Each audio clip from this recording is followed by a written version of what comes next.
When rancher Cole Harding opened his barn door that storm-ravaged night in 1882, he expected to find a lost calf, not a battered woman clutching a terrified child, both trembling like hunted rabbits. The woman's whispered plea cut through the thunder. "Sir, just one night. My daughter needs shelter."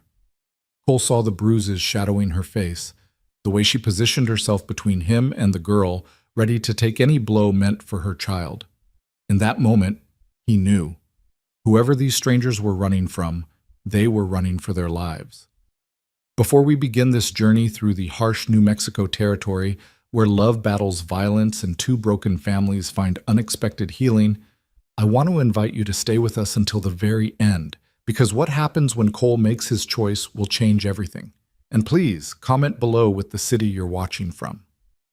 I love seeing how far these stories of courage and second chances travel across this world. The New Mexico territory in 1882 was not kind to the weak. It was a land of jagged mesas and endless sky, where the wind carried both promise and threat in equal measure.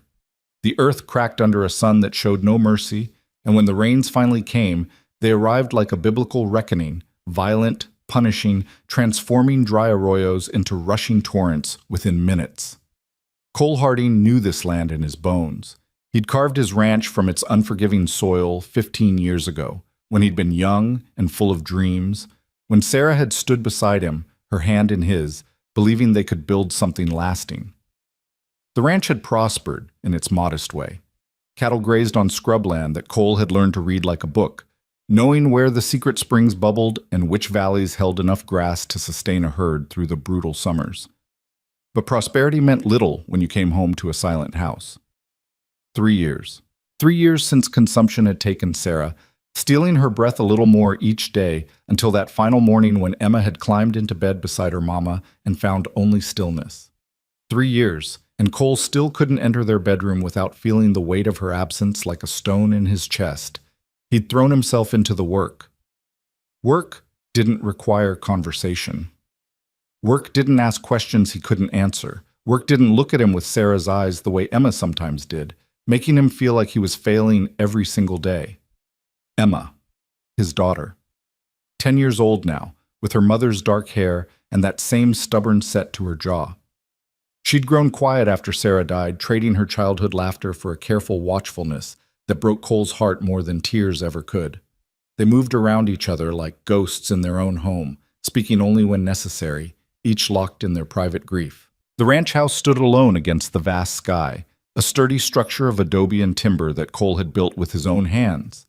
It had 4 rooms, more than many had in this territory, and a porch that wrapped around the front, where Sarah used to sit in the evenings, watching the sun paint the mesas gold and crimson. Cole hadn't sat there in 3 years. Couldn't bear to.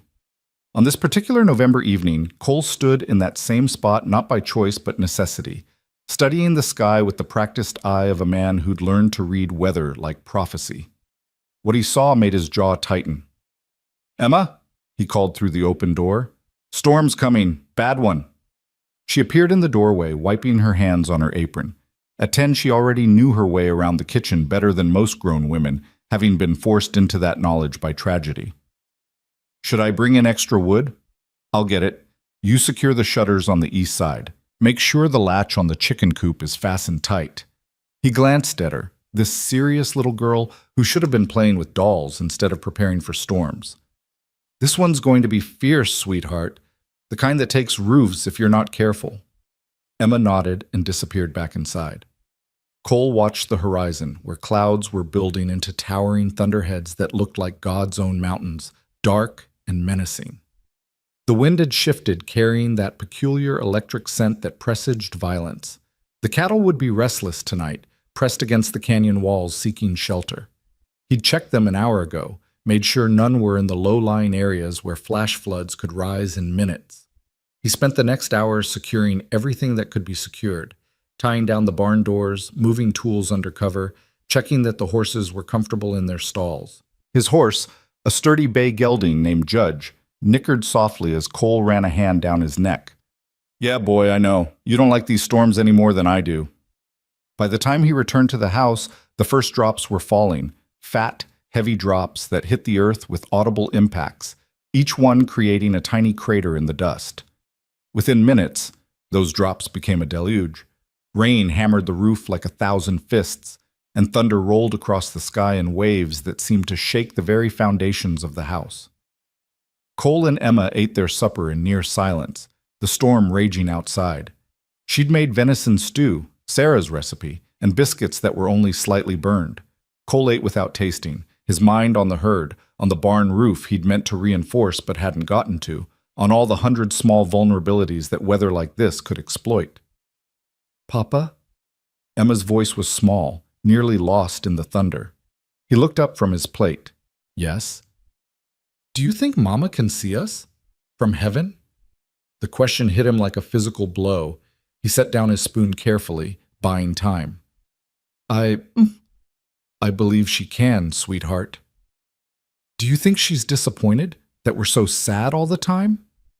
Cole's throat tightened. When had he last told his daughter he loved her? When had he last pulled her close the way Sarah used to?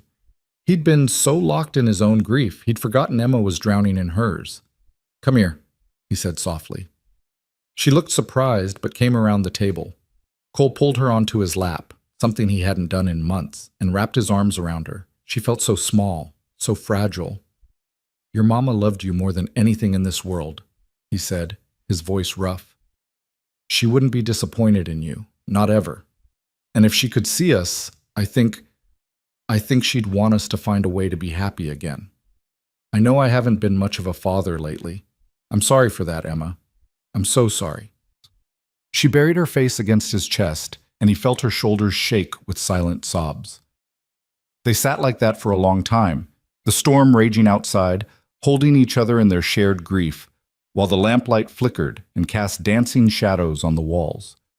It was nearly 9 o'clock when Cole heard something that made him straighten, his hand instinctively going to the rifle that hung above the mantel. "What is it?" Emma whispered, picking up on his tension. "Thought I heard something. Probably nothing, just the storm." But his instincts said otherwise. Years in this country had taught him to trust those instincts. There it was again. A sound barely audible above the storm's fury, but distinct. A human cry. Cole was on his feet, moving toward the door. "Stay inside," he told Emma. "But Papa," "Inside, I mean it." He grabbed his rifle and the oil lamp from the table, then stepped out onto the porch. The rain hit him like a wall, instantly soaking his shirt. The lamp's glow barely penetrated the darkness and the driving rain, creating a small circle of illumination that seemed pathetically inadequate against the vast black night. "Hello?" he shouted into the storm. "Anyone there?" Lightning split the sky, and in that brief, brilliant flash, Cole saw them. 2 figures, about 50 yards from the house, struggling through mud that had turned the yard into a quagmire. One was an adult, a woman, he realized, half dragging, half carrying a smaller form. As thunder crashed overhead, the woman stumbled and nearly fell. The child, for that's what the smaller figure must be, cried out in fear. Cole didn't hesitate. He set the lamp on the porch rail and plunged into the storm. The mud sucked at his boots with every step, and the rain was so heavy it was like trying to move through a waterfall. "Hold on!" he shouted. "I'm coming!" The woman had regained her feet but was swaying, clearly at the end of her strength. The child clung to her, face buried against the woman's side. Cole reached them and immediately took the child, lifting the small body into his arms. The girl, he could tell now it was a girl, maybe 6 or 7 years old, was rigid with fear, her thin dress soaked through. "Can you walk?" he shouted to the woman over the storm's roar. She nodded, but he could see her trembling, could see she was running on nothing but desperation. He shifted the child to one arm and grabbed the woman's elbow with his free hand, practically dragging them both toward the house. Emma had disobeyed him, of course. She stood in the open doorway, holding the lamp high to guide them. Smart girl. Sarah's daughter. They stumbled up onto the porch, and Cole carried the child inside, the woman following. Water streamed off all of them, pooling on Sarah's carefully cleaned floor. But Cole couldn't care less about that right now. In the lamplight, he got his first good look at his unexpected visitors, and what he saw made his jaw tighten with barely suppressed anger. The woman was young, probably not yet 30, with dark blonde hair plastered to her skull and wide, frightened eyes that darted around the room as if seeking escape routes. She was thin in a way that spoke of hunger, not fashion, and her dress, beneath all the mud and rain, was threadbare and patched. But it was the bruises that caught Cole's attention. A purple-yellow contusion spread across her left cheek, and when she moved, she favored her right side in a way that suggested damaged ribs. Her lower lip was split, barely healed. The child was in even worse shape. Pale and shaking, she clung to the woman's skirt with both hands, her eyes huge in her thin face. She couldn't have weighed more than 40 pounds, and her arms showed the telltale signs of rough handling, fingerprint bruises, like someone had grabbed her too hard, too often. Emma stood frozen, staring at the visitors, her eyes wide. "Emma," Cole said gently, "get some blankets, and heat up what's left of the stew." His daughter nodded and hurried toward the bedroom. The woman remained standing, water still dripping from her clothes, her entire body tense as if ready to bolt. "I'm sorry," she said, her voice hoarse. "I'm so sorry to intrude. I didn't know where else to go. I just need—" Her voice cracked. "Just one night, please. Just shelter for the night, and we'll be gone by morning." "You're not going anywhere in this storm," Cole said firmly. "And you're hurt." "I'm fine." It was clearly a lie. The way she held herself, the paleness of her face, she was anything but fine. "Ma'am, I'm not going to hurt you, and I'm not going to turn you out into a storm that could kill you both. Now, are you going to tell me your name, or am I going to keep calling you ma'am?" She studied him for a long moment, clearly weighing her options, measuring the risk of honesty against the risk of continued flight. Finally, she spoke. Lydia Marsh. And this is my daughter, Rose." "Cole Harding. That's my daughter, Emma." He gestured toward the fireplace. "You'll catch your death standing there in wet clothes. Emma's bringing blankets. You and Rose can change behind that screen, get warm by the fire." Lydia's eyes filled with tears, not of sadness, Cole thought, but of overwhelming relief. "Thank you," she whispered.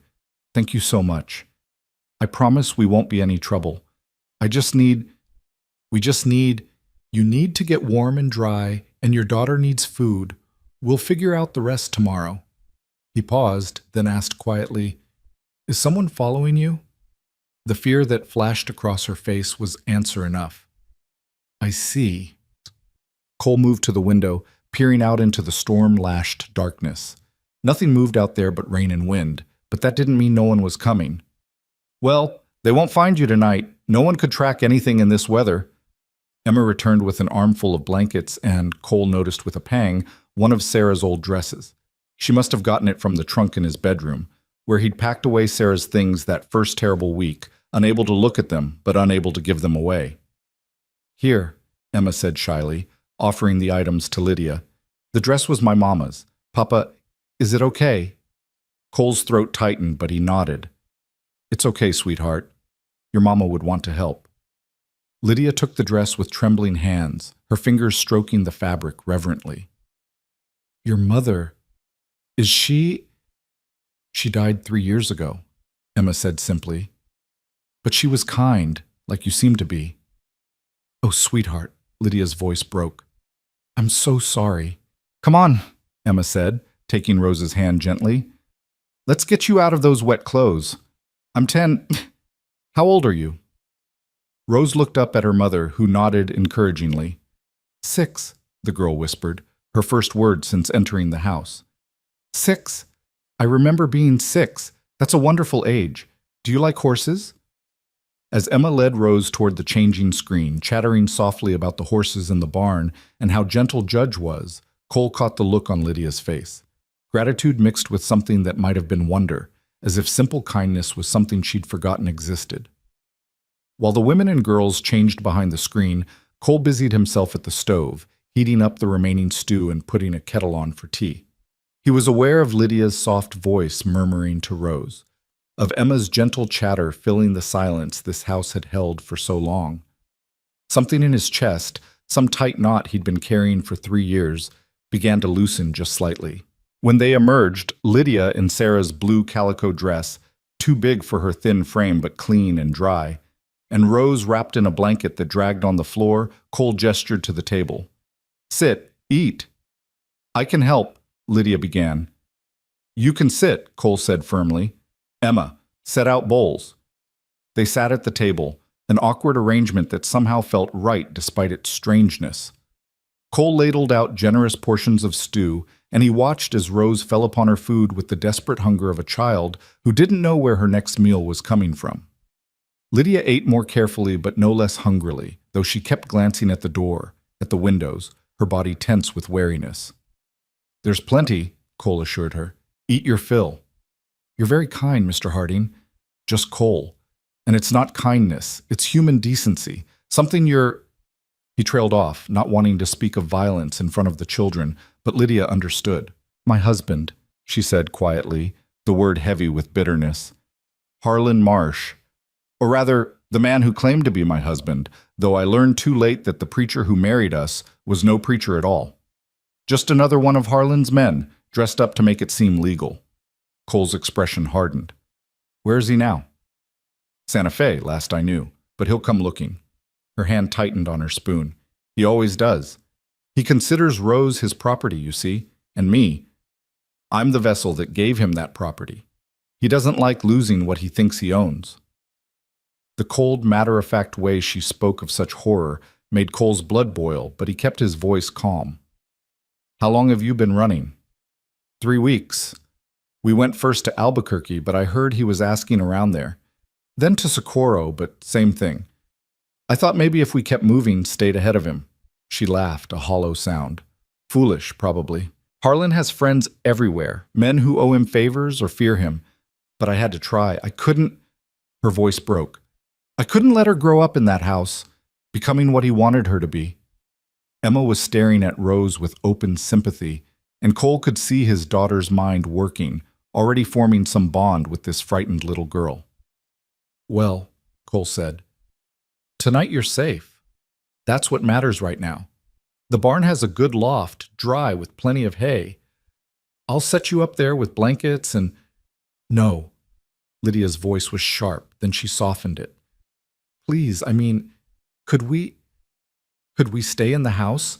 Just tonight? I know it's improper, but I'm afraid, and Rose has nightmares, and... Papa?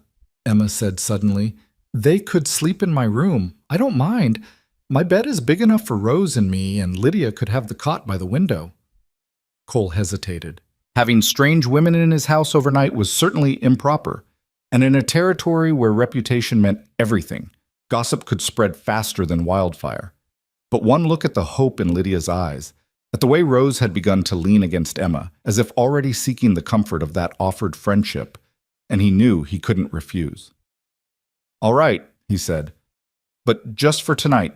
Tomorrow, we'll figure out something more suitable. The relief on Lydia's face was profound. Thank you so much. I'll earn our keep, I promise. I can cook, clean, mend, work with horses, whatever you need. I won't be a burden. We'll talk about it tomorrow, Cole said. Right now you both need sleep. As Emma led Rose toward the bedroom, chattering about the quilt her grandmother had made and how soft it was, Lydia lingered at the table. She met Cole's eyes, and he saw in them a depth of gratitude that made him uncomfortable. Mr. Harding, Cole, she said softly, I know what you must think. A woman on the run, showing up at your door with a child and a story. You have no reason to trust me. I trust my instincts, Cole replied. And my instincts say you're telling the truth. They also say that whoever put those bruises on you deserves a reckoning. Please don't, Lydia said urgently. Don't confront him. Don't try to be a hero. Harlan is dangerous. He's killed men for less than looking at him wrong. I don't want your blood on my conscience. And I don't want a woman and child running for their lives on mine. Cole stood, picking up the empty bowls. Get some rest, Lydia. We'll face tomorrow when it comes. She nodded and moved toward the bedroom, then paused in the doorway. Your wife, she said softly. She must have been extraordinary to raise a daughter like Emma. She was, Cole said simply. After Lydia disappeared into the bedroom, Cole stood alone in the kitchen, listening to the storm still raging outside, to the soft murmur of female voices from the bedroom, sounds this house hadn't heard in 3 years. He moved to the window and stared out into the darkness, thinking about the woman and child sleeping under his roof, about the violent man who would come looking for them, about the choice he would have to make when that man arrived. Because Cole had no illusions. Men like the one Lydia described didn't give up on what they considered theirs. Harlan Marsh would come. And when he did, Cole would have to decide how far he was willing to go to protect two strangers who had stumbled into his life on a storm-ravaged night. He touched the rifle above the mantel, checking that it was loaded. Then he poured himself a cup of coffee and settled into the chair by the fire, knowing sleep wouldn't come easy this night.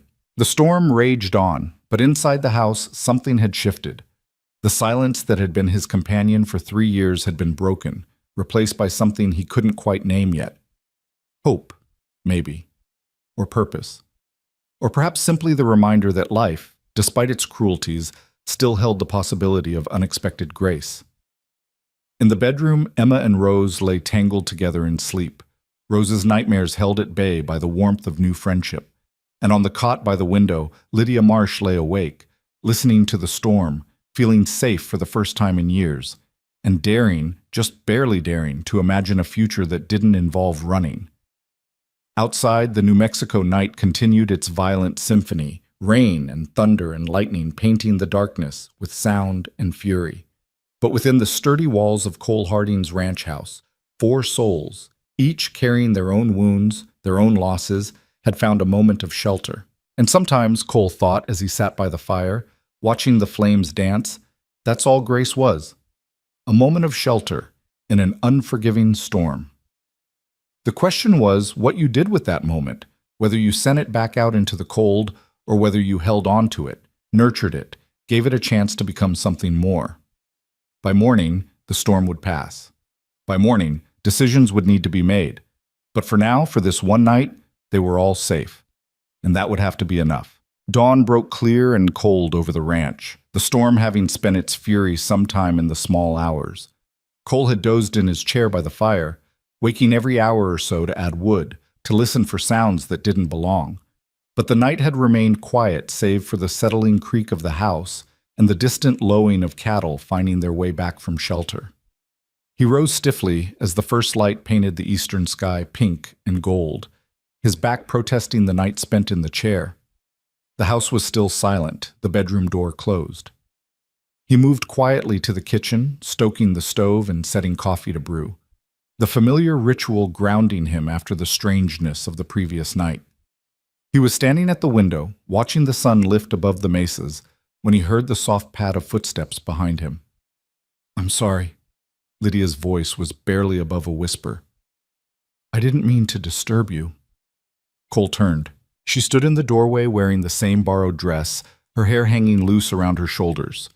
In the morning light, the bruises on her face looked even worse, the purple spreading into sickly yellows and greens. But her eyes were clearer than they'd been last night, less wild with fear. "You're not disturbing anything," he said. "Coffee's almost ready." "I should start breakfast. Please, let me help. I meant what I said last night. I won't be a burden." "Lydia, please." There was urgency in her voice now. "I need to do something. I need to feel useful, to earn our keep. I can't just sit idle while you provide for us." Cole studied her for a moment, then nodded. "All right. There's eggs in the basket by the door, bacon in the larder, flour and lard for biscuits if you're inclined." Relief flooded her face, and she moved past him with purpose, her hands already reaching for the apron hanging on its hook. As she tied it around her waist, Cole noticed how naturally she moved in the kitchen, how her hands knew their work without hesitation. This wasn't a woman playing at domesticity. This was someone who'd cooked 1,000 meals, who knew the weight of a skillet and the feel of dough. They worked in companionable silence, Cole pouring coffee while Lydia cracked eggs into a bowl with practiced efficiency. The domesticity of it struck him. How normal it felt, how right, to have someone else moving through this kitchen that had been his solitary domain for so long. "How long were you married?" Lydia asked quietly, her eyes on the bacon sizzling in the pan. "To your wife, I mean." "I hope that's not too forward." 12 years, Cole said. "Met her in Kansas, brought her out here when this was nothing but sagebrush and dreams. She was 17, brave as any man I've ever known, agreeing to come out to this territory. She must have loved you very much." "I hope she did. I know I loved her enough for both of us." He paused, surprised at himself. He hadn't spoken about Sarah to anyone in years, had kept his grief locked tight behind his ribs. But something about this quiet morning, about Lydia's gentle presence, loosened his tongue. "Emma looks like her. Same dark hair, same stubbornness. Sometimes I look at my daughter, and it's like seeing Sarah again, and I don't know if that's a blessing or a curse." Lydia turned from the stove, her eyes soft with understanding. "It's both. That's what love is. Blessing and curse tangled together so tight you can't separate them." Before Cole could respond, the bedroom door opened and Emma emerged, Rose trailing behind her like a shadow. The little girl had been dressed in one of Emma's old nightgowns, and her hair had been carefully braided. She still looked pale and frightened, but there was something different in her eyes this morning, a spark of cautious hope. "Mama!" Rose ran to Lydia, who scooped her up despite her injured ribs, holding her daughter close. "Good morning, baby. Did you sleep well?" Rose nodded against her mother's shoulder. "Emma told me stories about horses and the mountains and a fox who lives in the canyon. That's a true story," Emma said, settling herself at the table. "The fox comes around sometimes, looking for scraps. Mama used to leave bits of food out for him. Papa says I shouldn't because it makes wild things dependent, but I still do sometimes." Cole caught Lydia's eye and saw the warmth there, the gratitude for his daughter's kindness. "I say a lot of things," he admitted. "Emma's got her own mind about most of them." Breakfast was a fuller affair than Cole was accustomed to. Lydia had made fluffy biscuits that reminded him painfully of Sarah's, eggs cooked just right, and bacon that was crispy without being burned. The four of them sat around the table, and though Rose remained mostly silent, Cole noticed how she watched Emma with something approaching adoration, how she mimicked the older girl's movements when reaching for her cup. "What needs doing today?" Lydia asked as they finished eating. "On the ranch, I mean." Cole considered her. "You serious about wanting to help?" "Completely serious. I grew up on a ranch in Texas, before my father died and circumstances changed. I know horses, cattle, how to mend fence and rope a steer if need be. I'm stronger than I look." "Mama can do anything," Rose said softly, the first words she'd volunteered. "Mama fixed Mr. Henderson's wagon wheel once, all by herself." "Did she now?" Cole smiled at the pride in the little girl's voice. "Well, if that's the case, I could use help checking the herd. Storm like last night could be some got themselves into trouble. And there's fence down on the east section that needs mending." "I'll come with you," Lydia said immediately. "Mama, what about me?" Rose's voice trembled with fear at the prospect of separation. "You'll stay here with me," Emma announced. "We'll do the inside chores, gathering eggs, sweeping, maybe some baking if Papa has sugar. Then I'll show you the barn and you can meet Judge properly. Would you like that?" Rose looked to her mother for permission. Lydia knelt down, taking her daughter's small hands in hers. "Would you be all right with that, sweetheart? You'd be safe here with Emma. You'll come back? I promise. I'll be with Mr. Harding the whole time, and we won't go far. If you need me, just ring the bell on the porch, and we'll hear it." Rose nodded slowly, and Emma took her hand with a gentleness that made Cole's chest ache. His daughter had been alone so long, had carried her grief in solitude because he hadn't known how to reach her. Now, watching her with this frightened child, he saw Sarah's compassion shining through, and he wondered if he'd been wrong to lock them both away in silence. An hour later, Cole and Lydia rode out toward the eastern pastures, the morning sun climbing higher in a sky scrubbed clean by the storm. Cole had given Lydia his older saddle horse, a steady mare named Belle, and he'd watched with approval as she'd saddled the horse herself with capable hands, checking the cinch with practiced efficiency. They rode in silence for a while, the only sounds the creak of leather and the soft thud of hooves on damp earth. The land stretched around them in its stark beauty, red rock mesas rising like ancient fortresses, valleys where grass grew thick in secret places, the distant purple smudge of mountains on the horizon. "It's beautiful," Lydia said finally. "Harsh, but beautiful. Like it doesn't apologize for what it is." "No apologies out here," Cole agreed. "Land demands respect, not permission. Sarah loved it, said it made her feel both small and infinite at the same time." "I understand that, Lydia sat her horse well, moving with the mare's gait in a way that spoke of long familiarity. In Texas, before my father died, I used to ride out at dawn just to watch the light change. Made me feel like I was part of something bigger than myself, bigger than my problems. What happened? After your father died, I mean. If you don't mind my asking. Lydia was quiet for a long moment, and Cole thought perhaps he'd overstepped. But then she spoke, her voice steady despite the pain in the words. My father had debts, gambling debts, though I didn't know it until after he passed. Men came to collect, and when there was no money, they took the ranch. My mother had died when I was young, so there was just me. I was 18, alone, with nothing but the clothes I owned. And that's when you met Harlan. That's when Harlan found me. Her voice turned bitter. He presented himself as a benefactor, a successful businessman who could provide security. I was desperate, scared, and stupid. The wedding was quick, private, which should have been my first warning. By the time I realized what he truly was, it was too late. I was trapped. Cole's jaw tightened. How long? 7 years. 7 years of... She stopped, swallowed hard. Rose came along in the second year. For a while I thought maybe a child would change him. Another foolish hope. If anything, it made things worse. He saw her as his to mold, his to shape into whatever he wanted. And the things he wanted, her voice broke. They'd reached the eastern fence line where Cole could see the damage from the storm. A large cottonwood branch had fallen across 3 sections of fence, snapping the posts clean through. He dismounted, and Lydia followed suit without being asked. Hand me those wire cutters from my saddlebag, Cole said, more to give her a moment to compose herself than because he couldn't reach them himself. They worked together in silence for a while, Cole cutting away the damaged wire while Lydia gathered the broken posts. He could see her evaluating the damage, her eyes sharp and knowing. You'll need new posts here, she said.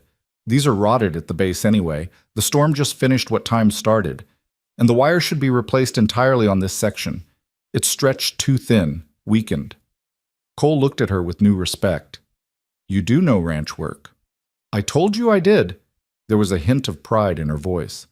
My father might have been a poor businessman, but he knew the land. He taught me everything, how to read the earth, understand the water, know when cattle are sickening before it shows. I loved that work, loved being useful and capable. With Harlan, I wasn't allowed to be anything but ornamental. He wanted a possession, not a partner. They worked side by side for the next 2 hours, riding the fence line and marking the sections that needed repair. Cole found himself appreciating not just Lydia's knowledge, but her quiet competence, the way she anticipated what needed doing without being told. There was something restful about her presence, something that didn't demand conversation, but welcomed it when it came. Why now? He asked as they paused to water the horses at a small stream. What made you finally run? Lydia's face darkened. 3 weeks ago, I overheard Harlan talking to one of his associates. They were discussing Rose, about how she was getting to an age where she could be useful. The way they talked about my daughter, the things they implied. She closed her eyes. I knew then that if I didn't get her away, if I didn't run right then, I might not get another chance. So that night, I took what little money I'd managed to hide over the years, packed what we could carry, and we left. And he's been hunting you since. He has men everywhere, friends, business associates, people who owe him favors or fear him. We stayed in Albuquerque for 4 days before someone recognized me. Then Socorro, but same thing. Every time I think we're safe, someone sees us, asks questions. The storm last night, we'd been walking for hours, got caught in it miles from anywhere. I saw the light from your house and just hoped you'd be the kind of man who wouldn't turn away a woman and child in a storm. I'm glad you did. The words came out before Cole could think about them, and he meant them more than he'd expected. Hope, I mean. Glad you hoped. She looked at him then, really looked at him, and something passed between them, recognition, perhaps, or understanding. 2 people who'd been broken by life, who'd learned to expect cruelty, finding unexpected gentleness in each other. They rode back toward the ranch house in companionable silence, arriving just before noon to find Emma and Rose in the garden, Rose's laughter ringing out clear and bright as Emma showed her how to scatter corn for the chickens. Mama, look! Rose called out, her whole face transformed by joy. The chickens eat right from my hand! Lydia's eyes filled with tears at the sight of her daughter's happiness, at the sound of laughter she hadn't heard in so long. I see, baby. You're very brave. Emma says they're more scared of me than I am of them, Rose said seriously. Is that true? It's very true, Cole confirmed, dismounting. Everything on this ranch is more scared than scary, once you get to know it. Emma looked up at her father, and he saw something in her expression that he hadn't seen in 3 years, pure, uncomplicated happiness. The careful watchfulness had lifted, replaced by the open joy of a child who'd found a friend. Over the next days, a routine established itself with surprising ease. Lydia rose before dawn to help with breakfast, then worked alongside Cole on the ranch while Emma watched Rose, teaching her about the animals and the land. Lydia proved herself capable beyond question. She could rope, ride, and mend fence as well as any hand Cole had ever hired. More than that, she understood the work in a way that went beyond simple competence. She knew when a cow was about to calve, could read weather signs in the clouds, and had an instinct for water that bordered on uncanny. There's a spring up in that canyon, she said on the third day, pointing to a narrow cleft in the rocks to the north. I'd stake money on it. See how the vegetation changes right there? That's water, close to the surface. Cole had ridden past that canyon 100 times without noticing what she saw immediately. We'll check it tomorrow, he said. If you're right, that would be valuable for the summer months. I'm right, she said with quiet confidence, and he believed her. In the evenings, the four of them gathered around the table for supper, meals that grew more elaborate as Lydia learned the contents of the larder and what she could coax from Cole's small vegetable garden. The conversation flowed easier each night, Rose gradually coming out of her shell, Emma blooming under the attention of having another girl to talk to. One evening, nearly a week after the storm, Emma asked the question Cole had been dreading. Can they stay, Papa? Can Lydia and Rose stay with us? The table went silent. Cole saw the hope in his daughter's eyes, the fear in Lydia's as she waited for his answer. Rose had stopped eating, her small hands clutching her fork like a lifeline. Emma, it's not that simple, Cole began carefully. Why not? Emma's voice held a stubbornness he recognized as Sarah's. They work hard, they help with everything, and Rose is my friend. Why can't they stay? Because people will talk, Cole said. A widowed man with a woman and child living in his house. It's not proper. People in town already gossip about the smallest things. This would give them real ammunition. I don't care what people say, Emma shot back. You should. Your reputation matters, sweetheart. Your mother would. Mama would want us to help people who need help, Emma interrupted, her eyes blazing. You know she would. She always said home wasn't about walls, it was about who you welcomed inside them. Cole felt the truth of those words like a blow. Sarah had said that many times. She'd believed it with her whole heart. Mr. Harding, Lydia said quietly. Emma, please. I know this is complicated. I never meant to impose for this long. Rose and I can move to the barn properly, or find somewhere else. No! Rose's voice was sharp with panic. Mama, no! I don't want to go. Sweetheart, I like it here. I like Emma and Mr. Harding and the chickens and Belle and everything. Please don't make us leave. Tears streamed down the little girl's face, and Emma immediately moved to put an arm around her. Cole felt the weight of 3 pairs of eyes on him, all waiting for his decision. He thought about the past week, about how the house had come alive again, with voices and laughter, about how Emma had transformed back into the child she'd been before Sarah died.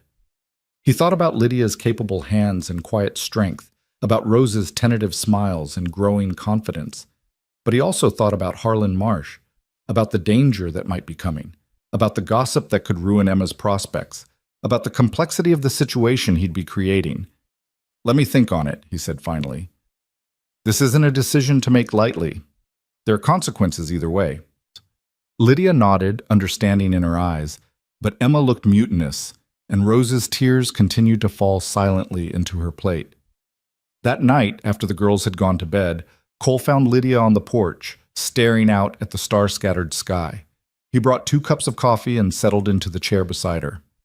I'm sorry, she said before he could speak. I didn't mean for this to become so complicated. We should leave, find somewhere else. Where? Cole asked bluntly. Where would you go that would be safer than here? Where Rose wouldn't be terrified, where you wouldn't have to sleep with one eye open. I don't know, Lydia admitted, but I can't ask you to risk everything for us. Your reputation, your daughter's future, maybe even your life if Harlan finds us here. What do you want, Lydia? Not what you think you should want, not what you think is proper. What do you actually want? She was quiet for a long moment, her hands wrapped around the warm cup. When she spoke, her voice was barely above a whisper. I want to stay. God help me. I want to stay so badly it frightens me. I want Rose to keep laughing the way she has been. I want to wake up in the morning without fear. I want to work beside you and feel useful and capable again. I want... She stopped, swallowed. I want things I have no right to want. And if I said you could stay? What then? She looked at him, hope and fear warring in her expression. You'd be taking on more than you know. Harlan won't give up. He'll come eventually. Let him come. Cole's voice was hard. I've faced down rustlers, hostile tribes, drought, and every hardship this territory can throw at a man. I'm not afraid of your husband. You should be, Lydia said urgently. He's killed people, Cole. He won't hesitate. Neither will I. The words hung between them, cold and certain. I won't let anyone hurt you or Rose. Not while you're under my protection. But the gossip, Emma's reputation? I've been thinking about that. Cole set down his cup and turned to face her. There's a way around it. A way that would make it proper. That would give you and Rose real protection. Legal protection. Lydia went very still. What are you suggesting? Marriage. The word fell between them like a stone. A practical arrangement. You and Rose would have a home, protection, my name. Emma would have companionship, and the ranch would have capable help. It would solve a lot of problems. A marriage of convenience, Lydia said slowly. Exactly. Nothing more than that. Separate rooms, no expectations. Just a legal arrangement that benefits both parties. Lydia studied him in the starlight, her expression unreadable. That's very generous. But Cole, you don't know me. Not really. You've known me a week. I know you're brave. I know you're a good mother. I know you work hard and don't complain. I know my daughter hasn't smiled like she has this week in 3 years. He paused. And I know what it's like to be alone, to feel like you're just going through motions, surviving instead of living. Maybe we could help each other with that. And if Harlan comes, then we deal with it, together, as husband and wife legally. He'd have no claim on you then. Lydia was silent for so long Cole thought she might refuse. Then quietly, You'd do this? Really? Take on someone else's problems? Risk everything you've built? This ranch, this house, it's been empty of life for too long. Maybe that's what Sarah would want. Maybe that's what we all need. He met her eyes. I'm not offering romance, Lydia. I don't know if I have that left in me, but I'm offering partnership, protection, and a home. If that's enough, it's more than enough, she whispered. It's more than I ever hoped for. But are you sure? Truly sure? Cole thought about Emma's laughter, about the way the house felt alive again, about Lydia's quiet competence and Rose's gradual healing. He thought about Sarah, about what she would say if she could see them now, and somehow he knew she'd approve. I'm sure, he said. Question is, are you? Lydia looked out at the dark land, at the stars wheeling overhead in their ancient patterns. Then she turned back to Cole, and in her eyes he saw determination mixed with hope, fear mixed with courage. Yes, she said. Yes, I am. They sat together in the darkness, two broken people agreeing to build something new from their separate pieces, and somewhere in the house behind them, two little girls slept peacefully, not knowing that the next morning would bring news that would change everything. Because tomorrow, Cole would ride to town to arrange for a marriage license and speak with Sheriff Dalton about legal protections. Tomorrow, they would begin building something that looked like a family, even if it started as nothing more than mutual necessity. Tomorrow would bring its own challenges, its own fears, but tonight, For the first time in years, both Cole and Lydia allowed themselves to imagine a future that held more than mere survival. They allowed themselves to hope. And in the quiet New Mexico night, under stars that had witnessed countless human dramas played out on the land below, that hope felt almost like a promise. Cole rode into town at first light, leaving Lydia to manage the ranch with Emma and Rose. The decision had been made, and there was no sense delaying what needed doing. The sooner they made it legal, the sooner Lydia and Rose would have real protection under the law. The town of Redemption sat in a valley between two mesas, a collection of adobe and timber buildings that served the scattered ranches and homesteads for 50 miles in any direction. Cole knew every face here, had done business with most of them, and he knew exactly how fast news traveled through these dusty streets. His first stop was the sheriff's office, a small building near the center of town. Sheriff Jack Dalton sat behind his desk, reviewing wanted posters, his weathered face breaking into a smile when Cole entered.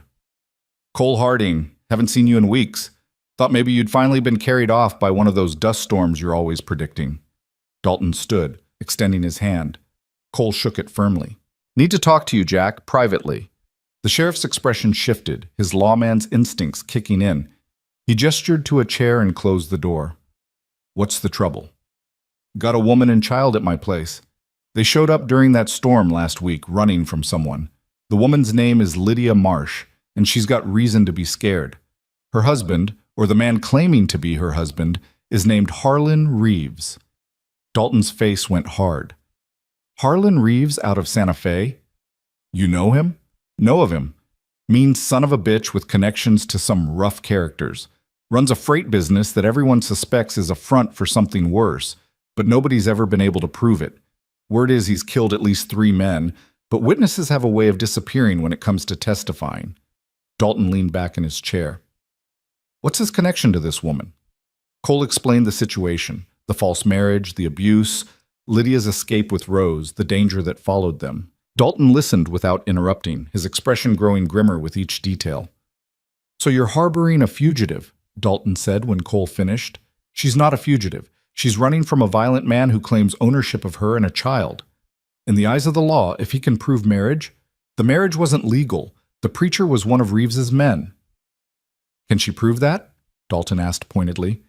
Cole's jaw tightened. "Not easily." "Then you see the problem. If Reeves shows up with documentation claiming she's his wife, claiming the child is his, I'd have to turn them over. My hands would be tied." The sheriff ran a hand through his graying hair. "I don't like it any more than you do, but that's the law." "What if she wasn't his wife anymore? What if she was married to someone else?" Dalton studied Cole for a long moment. "You're thinking of marrying her yourself." "I am." "Cole, you've known this woman a week." "Doesn't change what needs doing." The sheriff stood and paced to the window, looking out at the street. "It's a risk. If Reeves comes here claiming fraud, claiming you conspired to steal his wife, it could get ugly. Men like that don't accept losing gracefully." "I'm not afraid of Harlan Reeves." "Maybe you should be. He's not just mean, Cole. He's connected. He's got money and men who'll do whatever he pays them to do." Dalton turned back. "But I'll tell you this. If you marry that woman legally, and if Reeves shows up here making threats, I'll back you. The law would be on your side then. Marriage trumps whatever claim he thinks he has. That's all I'm asking." "When are you planning this?" "Soon as possible. Today, if I can arrange it." Dalton nodded slowly. "Judge Morrison is in town. He could do it this afternoon if you're serious. You'll need witnesses. I'll stand for you if you want." "I'd appreciate that." "Cole." The sheriff's voice stopped him at the door. "Are you sure about this? You're taking on more than just a wife and child. You're making an enemy of a dangerous man." Cole thought about Emma's laughter, about Lydia's quiet strength, about Rose's frightened eyes slowly learning to trust. "I'm sure, Jack. Some things are worth the risk." The marriage ceremony took place at 4 o'clock that afternoon in Judge Morrison's parlor, a simple affair witnessed by Sheriff Dalton and the judge's wife, Martha. Cole had purchased a simple gold band from the general store, and Lydia wore the same blue calico dress she'd arrived in, Sarah's dress, cleaned and mended. Emma and Rose stood beside them, both girls wearing their Sunday best, their faces glowing with happiness that almost made Cole forget this was meant to be merely practical arrangement.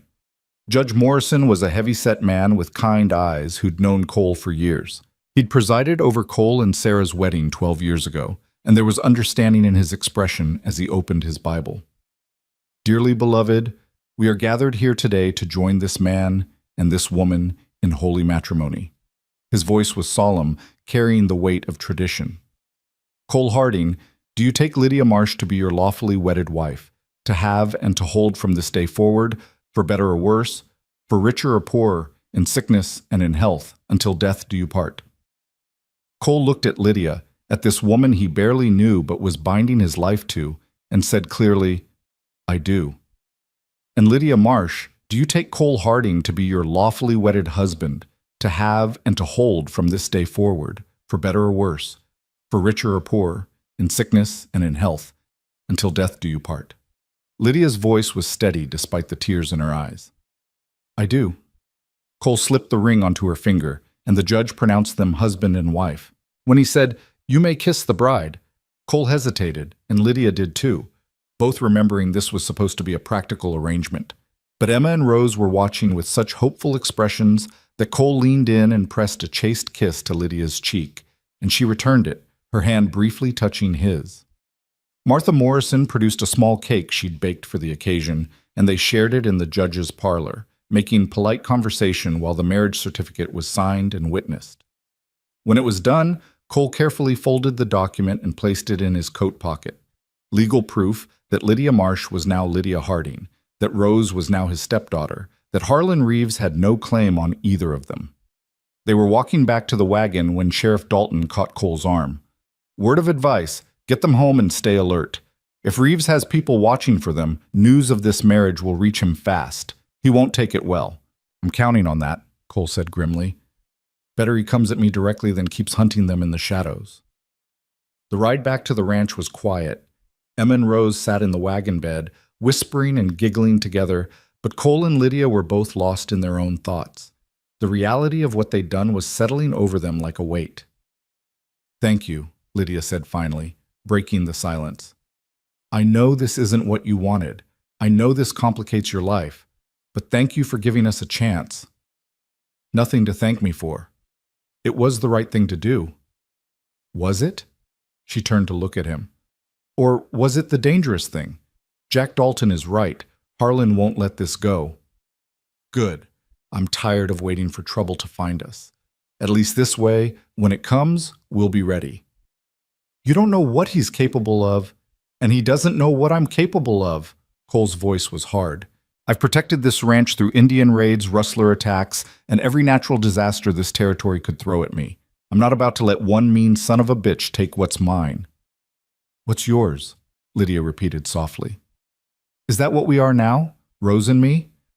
Cole glanced at her, then back at the road. That's what the law says. That's what that ring on your finger means. You're a Harding now, both of you, and I protect what's mine. Something in his voice made Lydia shiver, but not with fear, with something else, something she didn't dare name yet. She touched the ring on her finger, a simple band of gold that represented safety, protection, belonging, things she'd thought she'd never have again. They arrived home as the sun was setting, painting the mesas in shades of crimson and gold.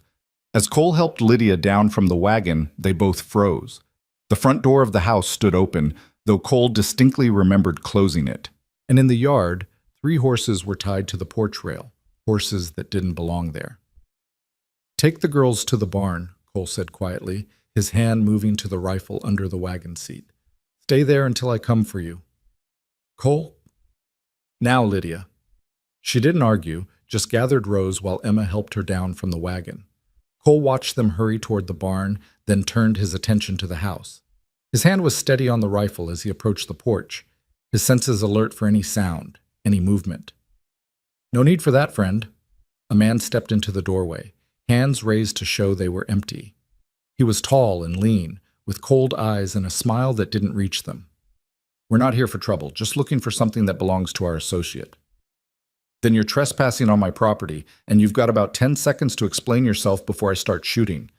Cole kept the rifle level, his finger on the trigger. 2 more men emerged from the house, flanking the first. All 3 wore guns. All three had the look of men who knew how to use them. The one in the middle, the leader, studied Cole with calculating eyes. Name's Fletcher. We work for Harlan Reeves. He's missing something. A woman and a little girl. Blonde woman, pretty enough, with a child about 6 years old. Heard tell they might have passed through this area.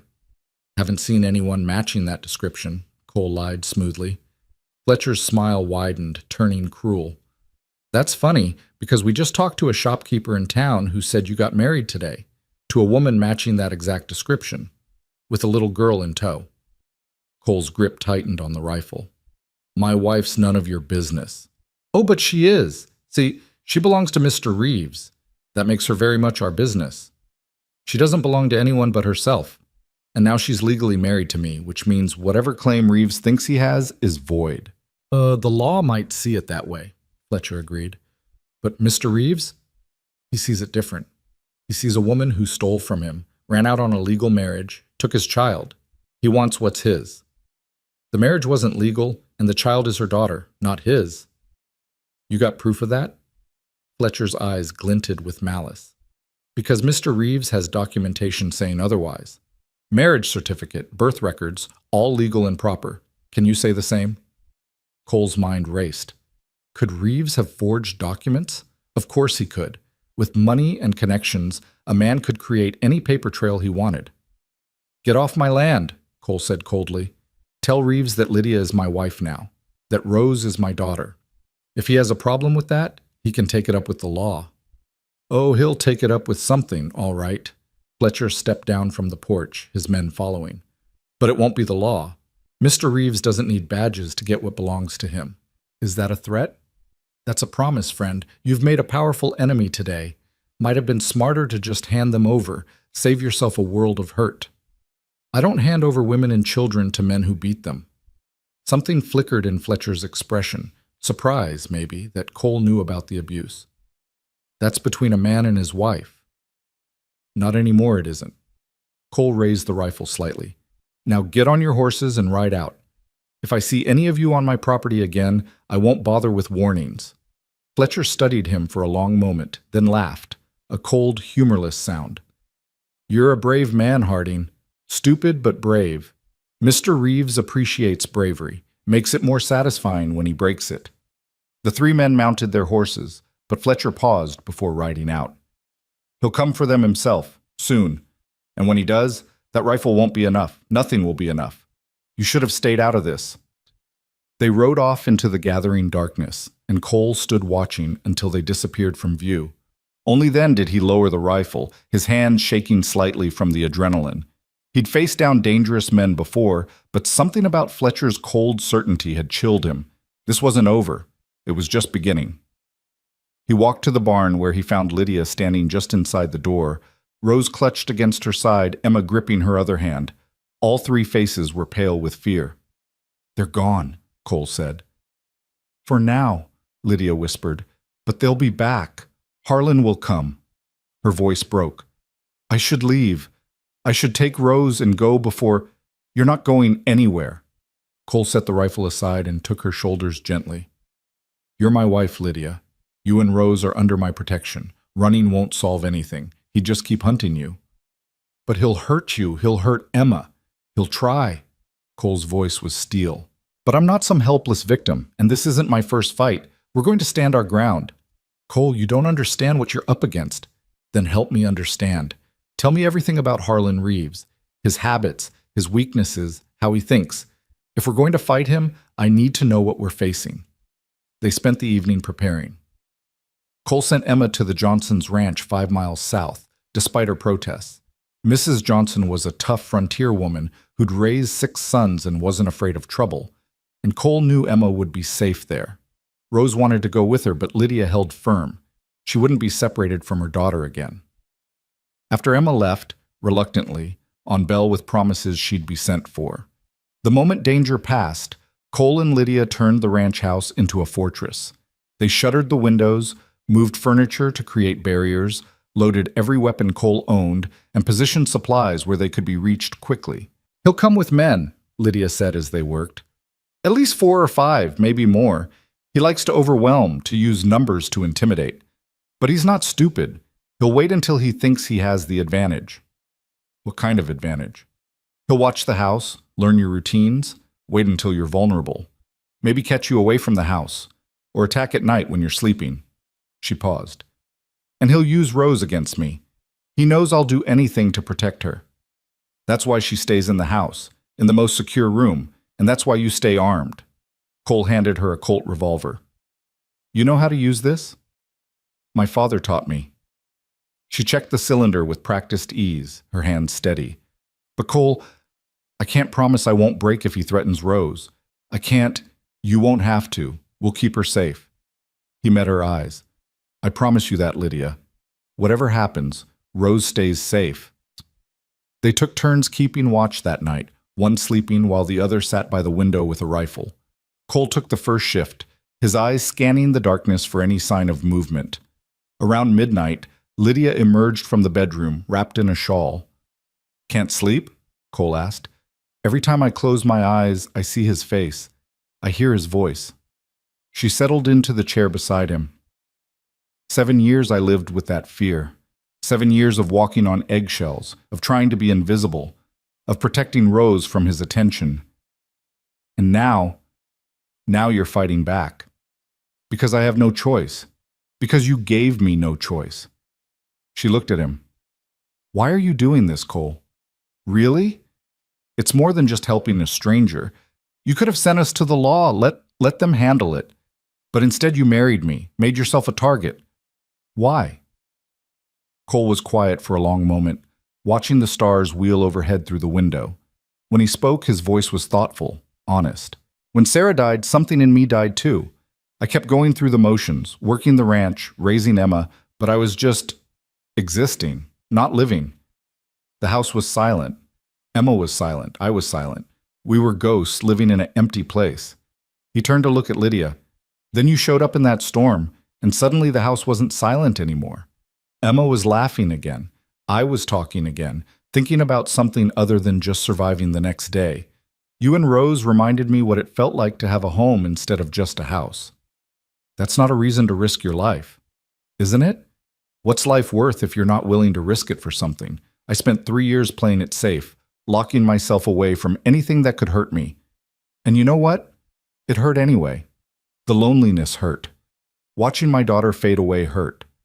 At least this way, if I'm going to hurt, it's for a good reason. Lydia reached out and took his hand, and they sat like that in the darkness. Two people who'd been broken by life, holding on to each other against what was coming. 3 days passed in tense waiting. Cole stayed close to the house, venturing out only for essential chores and always armed. Lydia kept Rose inside, teaching her letters and numbers to keep her occupied, but the little girl sensed the fear and grew quiet again, her brief bloom of happiness wilting under the weight of threat. On the 4th morning, Sheriff Dalton rode up with news. Harlan Reeves is in town, showed up yesterday with 8 men, all armed. He's been asking questions, making threats. Cole, this is serious. He's not hiding what he intends.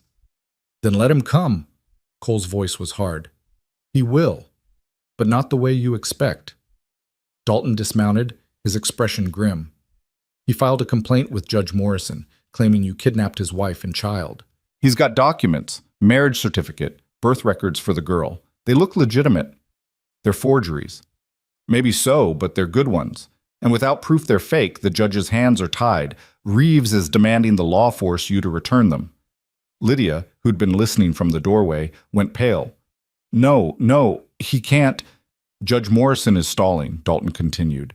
He knows something's wrong, but legally, if those documents are valid, Reeves has a claim. The judge asked me to bring you all into town tomorrow for a hearing. Let both sides present their case. It's a trap, Lydia said flatly. The moment we leave this house, Harlan will take us. The hearing is just a pretense. Which is why I'm bringing deputies, Dalton said. 4 good men. We'll escort you to town, provide protection during the hearing. If Reeves tries anything, he'll have to go through us. Cole studied his friend. And if the judge rules in Reeves's favor? Then we figure something else out. But at least this way it's legal and above board. Better than waiting here for him to attack. Dalton's expression softened. Cole, I know you're scared, but running or fighting isn't going to solve this. You need the law on your side. That evening, as they prepared for the trip to town, Lydia was nearly paralyzed with fear. Her hands shook as she tried to pack a bag, and she kept checking on Rose obsessively, as if the girl might disappear if she looked away. "He'll take her," she whispered to Cole. "The moment we're in town, the moment there's a chance, he'll take her." "Not if I can help it." Cole took the bag from her trembling hands. "Lydia, look at me. Look at me." She raised her eyes to his, and he saw the terror there, the absolute conviction that she was about to lose everything. "We're going to fight this the right way," he said firmly. "With the law, with truth, with witnesses who can attest to who you are and what he did. And if that doesn't work, then yes, we'll fight however we need to, but we give justice a chance first. Justice doesn't work for men like Harlan. It never has." Then maybe it's time that changed. They set out before dawn, Sheriff Dalton and his 4 deputies surrounding the wagon like an honor guard. Cole drove with his rifle across his lap, Lydia beside him with Rose held tight, both of them scanning the landscape for any sign of ambush. The ride to town took 3 hours, and every minute of it was torture. But they arrived without incident, and Dalton escorted them directly to the courthouse, a sturdy adobe building in the center of town. Inside, Judge Morrison's courtroom was already filling with townspeople, curious about the spectacle. Cole saw Harlan Reeves immediately, a tall man with dark hair silvered at the temples, handsome in a cold way, dressed in an expensive suit that spoke of money and power. His eyes locked onto Lydia, and his smile was the smile of a predator who'd cornered his prey. Beside him stood Fletcher and 7 other hard-looking men, all armed despite the courthouse rules. Dalton's hand went to his gun, but the judge raised a hand. "This is a court of law, gentlemen. All weapons will be checked at the door, no exceptions." Reeves made a show of removing his gun belt and handing it to Fletcher, who reluctantly did the same, along with the other men. Cole and Dalton followed suit, though Cole noticed at least 2 of Reeves' men had guns hidden in their boots. The hearing began with Judge Morrison calling for order, his gavel cracking like a gunshot in the tense silence. "We're here to address a dispute regarding the custody and legal status of one Lydia Marsh and her daughter, Rose." "Mr. Reeves, you've filed a complaint. Present your case." Reeves stood, his voice smooth and reasonable. "Your Honor, this is a simple matter. Lydia is my lawfully wedded wife, as evidenced by this marriage certificate, signed and witnessed 4 years ago in Santa Fe. Rose is my daughter, as evidenced by these birth records. 3 weeks ago, my wife took our daughter and fled without cause or provocation. I've been searching for them ever since." He produced documents, and the judge examined them carefully. To Cole's dismay, they looked legitimate. Official seals, proper signatures, everything in order. "Mr. Reeves, Mrs. Marsh claims your marriage was fraudulent, that the officiant was not a legitimate preacher." "She would claim that, Your Honor, now that she's found another man to take care of her. But I assure you, our marriage was legal and binding. As for why she left—" He paused, his expression pained. "My wife has suffered from melancholy and delusion since our daughter's birth. I've tried to get her help, but she refused treatment. I believe her current claims are products of that troubled mind." The courtroom erupted in whispers, and Cole felt Lydia stiffen beside him. The bastard was painting her as insane, unreliable. "That's a lie!" Lydia stood, her voice ringing with fury. "Judge Morrison, I am not insane. I fled because my husband is a violent, cruel man who beat me regularly and threatened my daughter. Look at my face. These bruises are only a few weeks old. Look at Rose's arms. Those are fingerprints from being grabbed too hard." Judge Morrison gestured for her to approach. He examined the fading bruises on her face, then asked Rose to show her arms.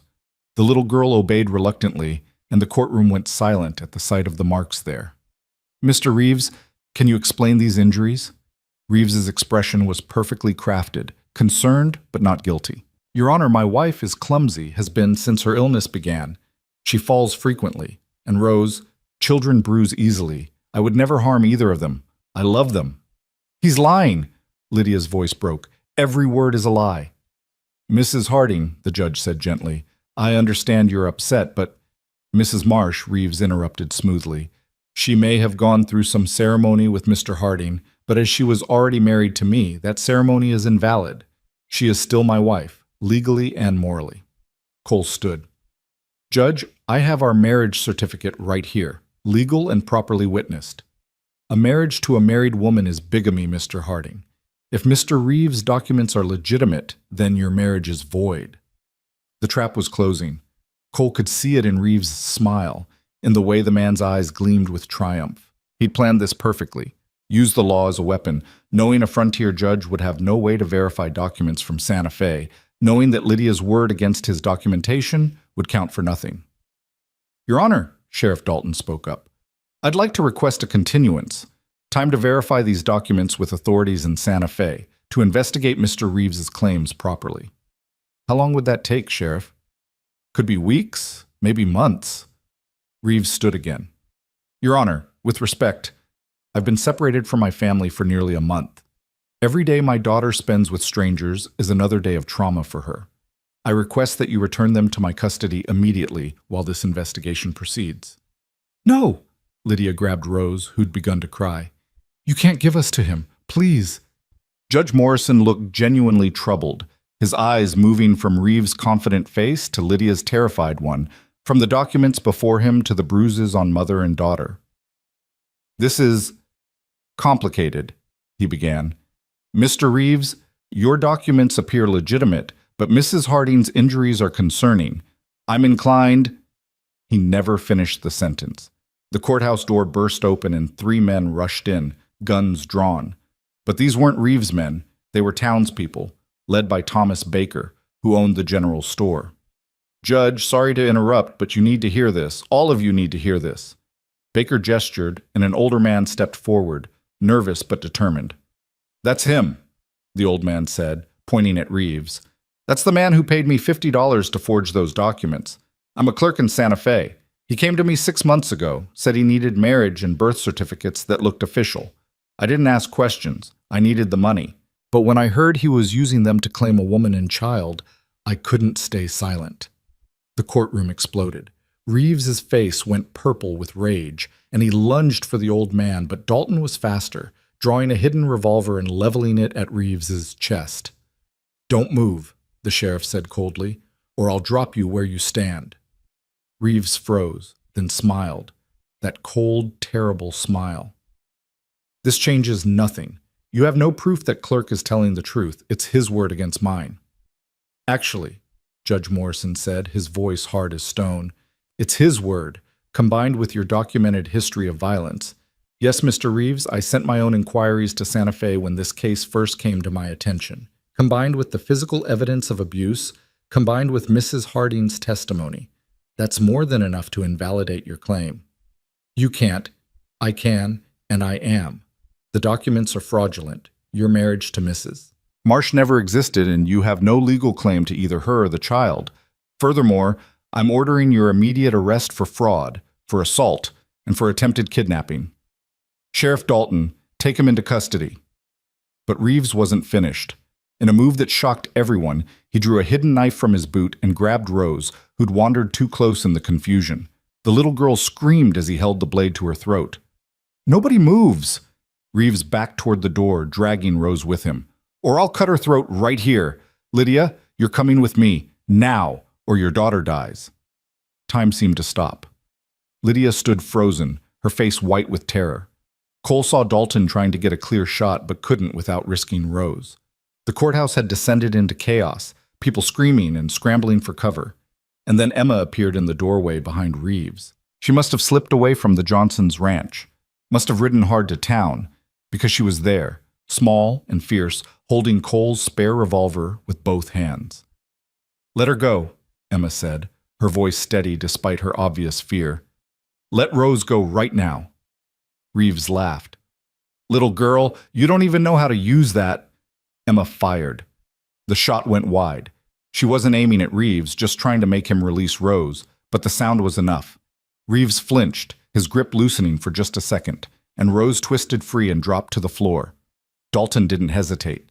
His shot took Reeves in the shoulder, spinning the man around and sending the knife clattering across the floor. Before Reeves could recover, Cole was on him, rage and fear driving his fists. They crashed into a bench, both men fighting with desperate fury. Cole, no! Lydia screamed. He'll kill you! But Cole had 3 years of grief fueling him. 3 years of failed protection, 3 years of helplessness against death. He wasn't going to fail again. He wasn't going to let this man take what he'd sworn to protect. The fight was brutal and quick. Reeves was skilled, but Cole was fighting for his family. When Reeves pulled another hidden blade, Cole caught his wrist and slammed it against the floor until the weapon fell. When Reeves tried to gouge his eyes, Cole headbutted him, stunning him long enough for Dalton and his deputies to pull them apart. Reeves was dragged to his feet, blood streaming from his nose, his shoulder wound bleeding through his expensive coat. His men, seeing their leader subdued, surrendered without a fight. "It's over," Dalton said, snapping irons onto Reeves's wrists. "Harlan Reeves, you're under arrest, and this time there won't be any witnesses disappearing. Too many people saw what you just did." Reeves stared at Lydia with pure hatred. "This isn't over. I'll get out. I have friends, money, influence. And when you do, you'll be wanted in every territory from here to California," Judge Morrison interrupted. "I'll make sure of that personally. Take him away, Sheriff." As the deputies dragged Reeves from the courtroom, still threatening, still raging, Lydia collapsed to the floor beside Rose, gathering her daughter into her arms and sobbing with relief. Cole dropped to his knees beside them, pulling them both close, while Emma rushed over and threw herself into the embrace. They held each other as the courthouse slowly cleared, as the drama that had held the town transfixed finally ended, as 4 people who'd been fighting for their lives finally allowed themselves to believe they were safe. Judge Morrison approached them gently. "Mrs. Harding, and yes, you are Mrs. Harding, legally and properly. You and your daughter are free. Mr. Reeves will stand trial for multiple crimes, and I'll personally ensure he never threatens you again." Lydia looked up at him, tears streaming down her face. "Thank you. Thank you so much." "Don't thank me. Thank your husband's courage and your daughter's love." He smiled at Emma. "That was very brave, young lady. Foolish, but brave." Emma just held tighter to Rose, who was crying softly into her shoulder. Later, as they prepared to leave town, Sheriff Dalton pulled Cole aside. "That was close. Too close. If that clerk hadn't shown up, if Emma hadn't been there." "But they did," Cole said quietly. "Sometimes Providence works in mysterious ways, Jack. Sometimes justice actually prevails." "Sometimes," Dalton agreed. "But Cole, Reeves meant what he said. He has connections, and men like him don't forgive. Even from prison, he might cause trouble." "Let him try. He'll find I don't forgive either."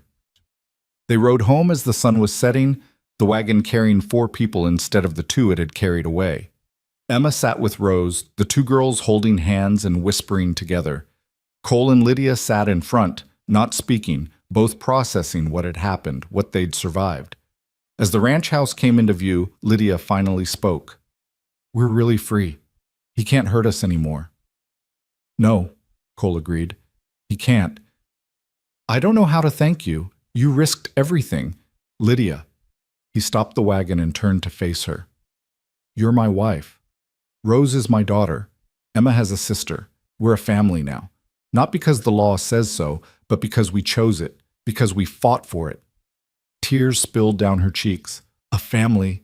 I never thought I'd have that again." "Neither did I," Cole admitted. "But here we are." They sat there in the fading light, 4 people who'd been broken and lost, who'd found each other in a storm, who'd fought their way through darkness to something that looked remarkably like grace. And as the stars began to appear in the vast New Mexico sky, they finally allowed themselves to hope that the worst was truly over, that tomorrow would bring not fear, but peace.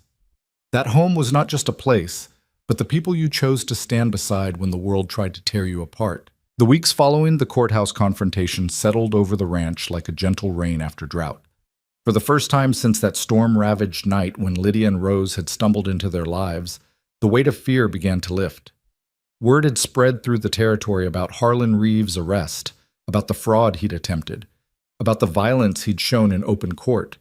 Judge Morrison had been true to his word, sending notices to law enforcement across multiple territories, ensuring Reeves would face justice wherever he went. But freedom from fear, Cole was learning, didn't automatically translate to knowing how to live without it. The morning after their return from town, Cole woke early as always and found Lydia already in the kitchen. her hands moving through the familiar motions of preparing breakfast. She wore one of Sarah's dresses. Cole had given her 3 more from the trunk, unable to bear seeing them gather dust when they could serve a living woman, and her hair was pinned up in a practical bun. The bruises on her face had faded to yellow-green shadows, soon to disappear entirely. "You didn't have to get up so early," Cole said, pouring himself coffee. "You should rest after everything." "I can't rest," Lydia admitted, cracking eggs into a bowl with perhaps more force than necessary. "Every time I close my eyes, I see him grabbing Rose, see that knife at her throat. I keep thinking about all the ways it could have gone wrong. But it didn't. Because Emma put herself in danger. Because you fought a man who could have killed you. Because a clerk from Santa Fe happened to grow a conscience at exactly the right moment." Her hand stilled on the bowl. "We survived on luck, Cole. What if our luck had run out?" Cole crossed the kitchen and gently took the bowl from her trembling hands. "It wasn't just luck. It was courage. Yours, mine, Emma's. It was Sheriff Dalton's commitment to justice. It was people in this town who knew something wasn't right and acted on it. That's not luck, Lydia. That's what happens when good people refuse to look away." She turned to face him, and he saw tears tracking down her cheeks. "I'm so tired of being afraid. I'm tired of jumping at shadows, of checking the doors and windows every hour, of holding my breath every time I hear hoofbeats. I want to feel safe. I want Rose to feel safe. But I don't know how to stop being terrified." Without thinking, Cole pulled her into his arms. She stiffened for just a moment, old instincts dying hard, then melted against him, her face pressed to his chest, her shoulders shaking with silent sobs. He held her there in the quiet kitchen while the sun rose outside, while the coffee grew cold, while the eggs waited in their bowl. He held her and let her cry out 3 weeks of running, 7 years of abuse, a lifetime of learning not to trust. "It takes time," he said quietly into her hair.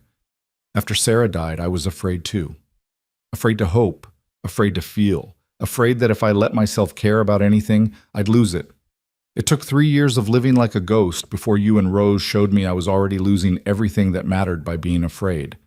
Lydia pulled back to look at him, her eyes red but clearing. "How did you stop being afraid?" "I haven't stopped completely. I'm still afraid every time Emma climbs that oak tree by the creek. Still afraid every time storm clouds gather. Still afraid I'll fail the people depending on me." He brushed a tear from her cheek with his thumb. "But I learned that being afraid and being brave aren't opposites. Brave is being afraid and doing what needs doing anyway. Like marrying a stranger to protect her from a monster. Like leaving everything you know to save your daughter. Like standing up in that courtroom despite knowing he could destroy you. You've been brave every day since I met you, Lydia. The fear doesn't change that." She managed a small smile. "We're quite a pair, aren't we? 2 broken people pretending we know what we're doing." "Maybe that's all anyone ever is."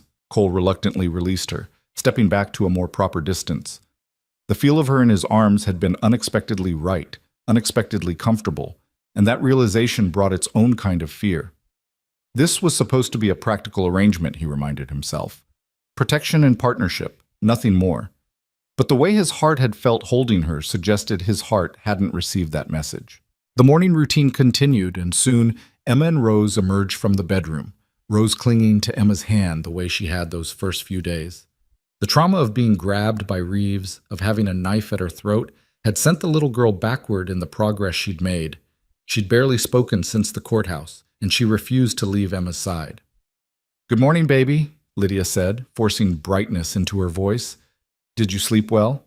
Rose shook her head mutely, pressing closer to Emma. Emma looked at her father with worried eyes. She had nightmares again, 3 times, about him. "He can't hurt you anymore, sweetheart," Lydia said, kneeling to Rose's level. "He's in jail, locked away where he can never reach you." But Rose just stared at her mother with huge, haunted eyes, and Cole saw in them a truth they all knew but didn't want to acknowledge. Being safe and feeling safe were 2 very different things. After breakfast, while Lydia cleaned up the kitchen, Cole took Emma aside on the porch. "I need to talk to you about what you did in that courthouse." Emma's chin came up defensively. "I saved Rose. You could have been killed. You disobeyed Mrs. Johnson, rode to town alone, and walked into a dangerous situation with a loaded gun. Emma, you're 10 years old." So I should have just let him take Rose? Let him hurt her? You should have trusted the adults to handle it. The adults weren't handling it. Emma's voice rose with frustration. He had a knife to her throat, and everyone was just standing there. Someone had to do something. Cole rubbed his face, torn between pride in his daughter's courage and terror at the risk she'd taken. Emma, I understand why you did it, and I'm grateful. God, I'm so grateful you were there, but you can't take risks like that. You're all I have left of your mother. If something happened to you, I'm not all you have anymore, Emma interrupted quietly. You have Lydia now, and Rose. We're a family, Papa. You said so yourself, and families protect each other. The simple truth of it hit Cole like a physical blow. When had his daughter become so wise? When had she learned to see what he was still struggling to accept? You're right, he said finally. We are a family, which means we all protect each other, together. No more running off alone to play hero. Agreed?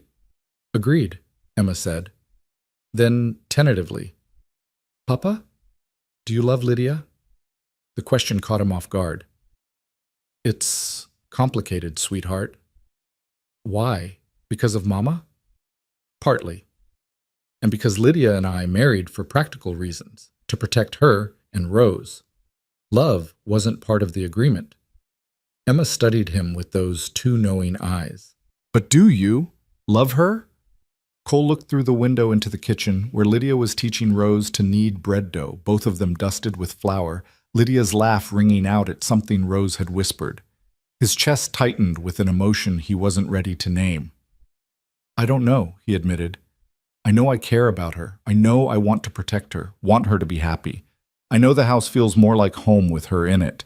But whether that's love or just gratitude for the life she's brought back to our home, I can't say. Mama would want you to be happy, Emma said softly. She told me once, before she got really sick, that if anything happened to her, she wanted you to live. Really live. Not just exist. She said love wasn't a limited thing, that your heart could hold more than one person. Cole's throat tightened. Your mama was wise. She was. And she was right. Emma squeezed his hand. It's okay to love Lydia, Papa. It doesn't mean you're forgetting Mama. It just means you're remembering how to be alive. Over the following days, Cole found himself watching Lydia with new awareness. The way she hummed while working in the garden, planting vegetables for the coming season. The way she sat with Rose for hours, reading stories and singing songs until the little girl's nightmares began to ease.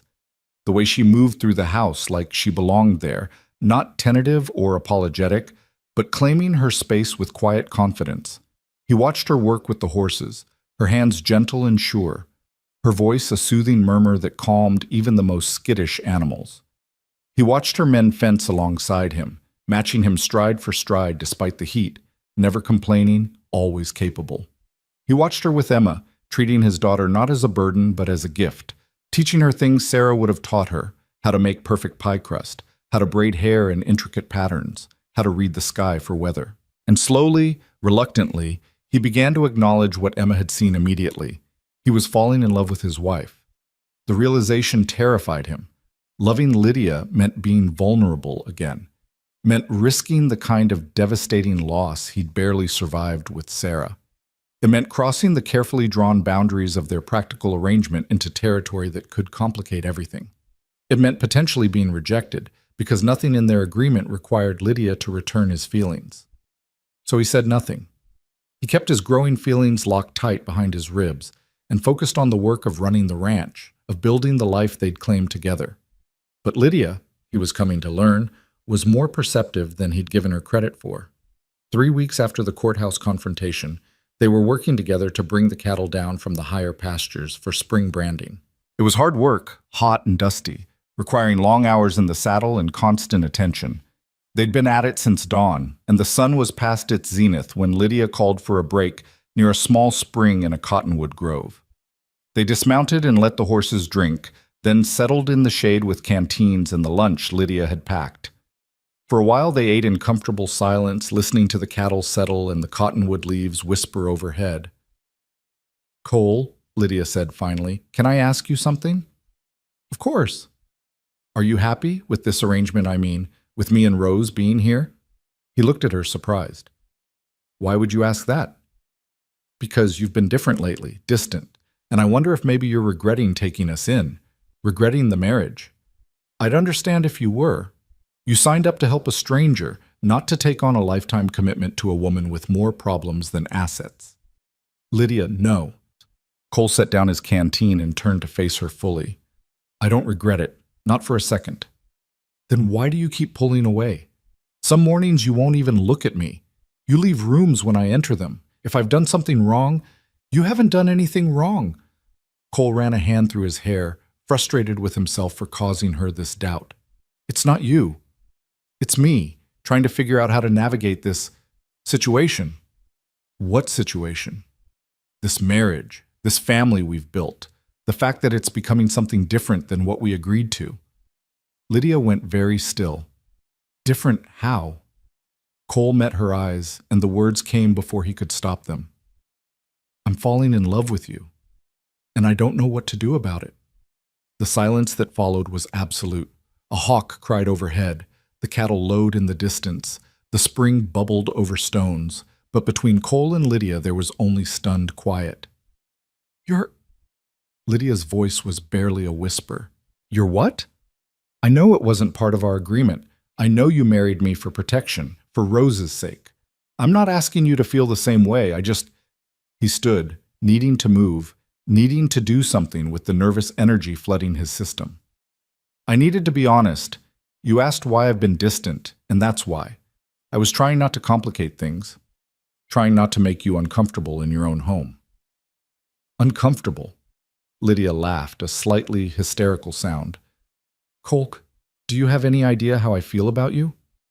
I assumed grateful, maybe, relieved to be safe. Grateful, relieved. She stood too, facing him across the small clearing. You're right. I am those things. But I'm also terrified. Of what? Of this. Of you. Of the fact that somewhere between that storm and today, I started falling in love with you too, and it scares me to death. Now it was Cole's turn to be stunned. You... what? I love you, you impossible man. I love the way you are with Emma, patient and kind even when you're heartbroken. I love the way you welcomed a stranger and her child without hesitation. I love your strength, your integrity, the way you look at the land like it's a living thing you're partnered with. I love how you held me when I was falling apart and didn't try to fix me, just let me be broken until I was ready to be whole again. She stepped closer, her eyes bright with unshed tears. But I'm afraid, Cole. I was married once before, or thought I was, and it was hell. The idea of opening my heart again, of trusting a man with that power over me, it terrifies me. What if I'm wrong about you? What if this feeling is just gratitude masquerading as love? What if... Cole closed the distance between them and kissed her. It was nothing like the chaste kiss at their wedding. This was real, deep, carrying 3 weeks of suppressed longing and years of loneliness on both sides. Lydia made a small sound of surprise that became a sigh, her hands coming up to grip his shirt, and Cole felt something fundamental shift in his chest, like a key turning in a lock. When they finally broke apart, both breathing hard, Lydia pressed her forehead to his. Oh, she whispered. Oh, this is real. Very real, Cole agreed. Lydia, I can't promise I'll never hurt you. I can't promise I'll always know the right thing to say or do. But I can promise I will never ever raise a hand to you in anger. I will never make you feel small or worthless or afraid. I will spend every day trying to deserve the gift of your trust. And I promise to try not to let fear rule me, to try to believe in this, in us, even when it's hard. She pulled back to look at him. We're really doing this? Making this marriage real? If you want to. I want to, she said firmly. I want to so much it almost hurts. But Cole, we need to be honest with each other. About everything. About our fears, our doubts, our past. No more pulling away when things get complicated. Agreed. No more distance. We face things together. They sealed the promise with another kiss, softer this time, filled with tenderness rather than desperation. And when they finally pulled apart, both were smiling. The girls are going to be insufferable about this, Cole said. Emma's been not so subtly pushing us together for weeks. Rose, too. Just this morning she asked me when I was going to kiss you properly because that little peck at the wedding didn't count. Lydia laughed. Out of the mouths of babes. They finished the cattle drive in a completely different mood, stealing glances at each other like teenagers, occasionally reaching out to touch hands as they rode side by side. By the time they headed home that evening, both were exhausted but happier than either had been in years. Emma took one look at them as they dismounted and started grinning. Finally! I thought you two would never figure it out.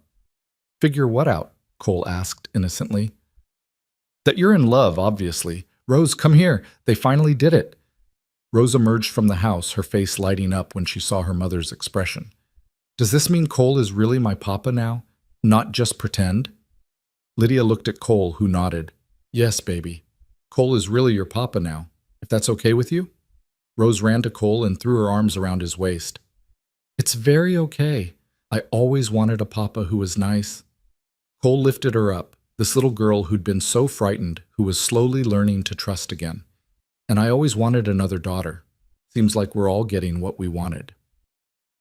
That evening, after the girls had gone to bed, Rose in her own small bed in Emma's room, both girls whispering and giggling about the future, Cole and Lydia sat together on the porch, watching the stars emerge. I was thinking, Lydia said, nestled against Cole's side, his arm around her shoulders, we should do it properly. Have a real wedding, I mean.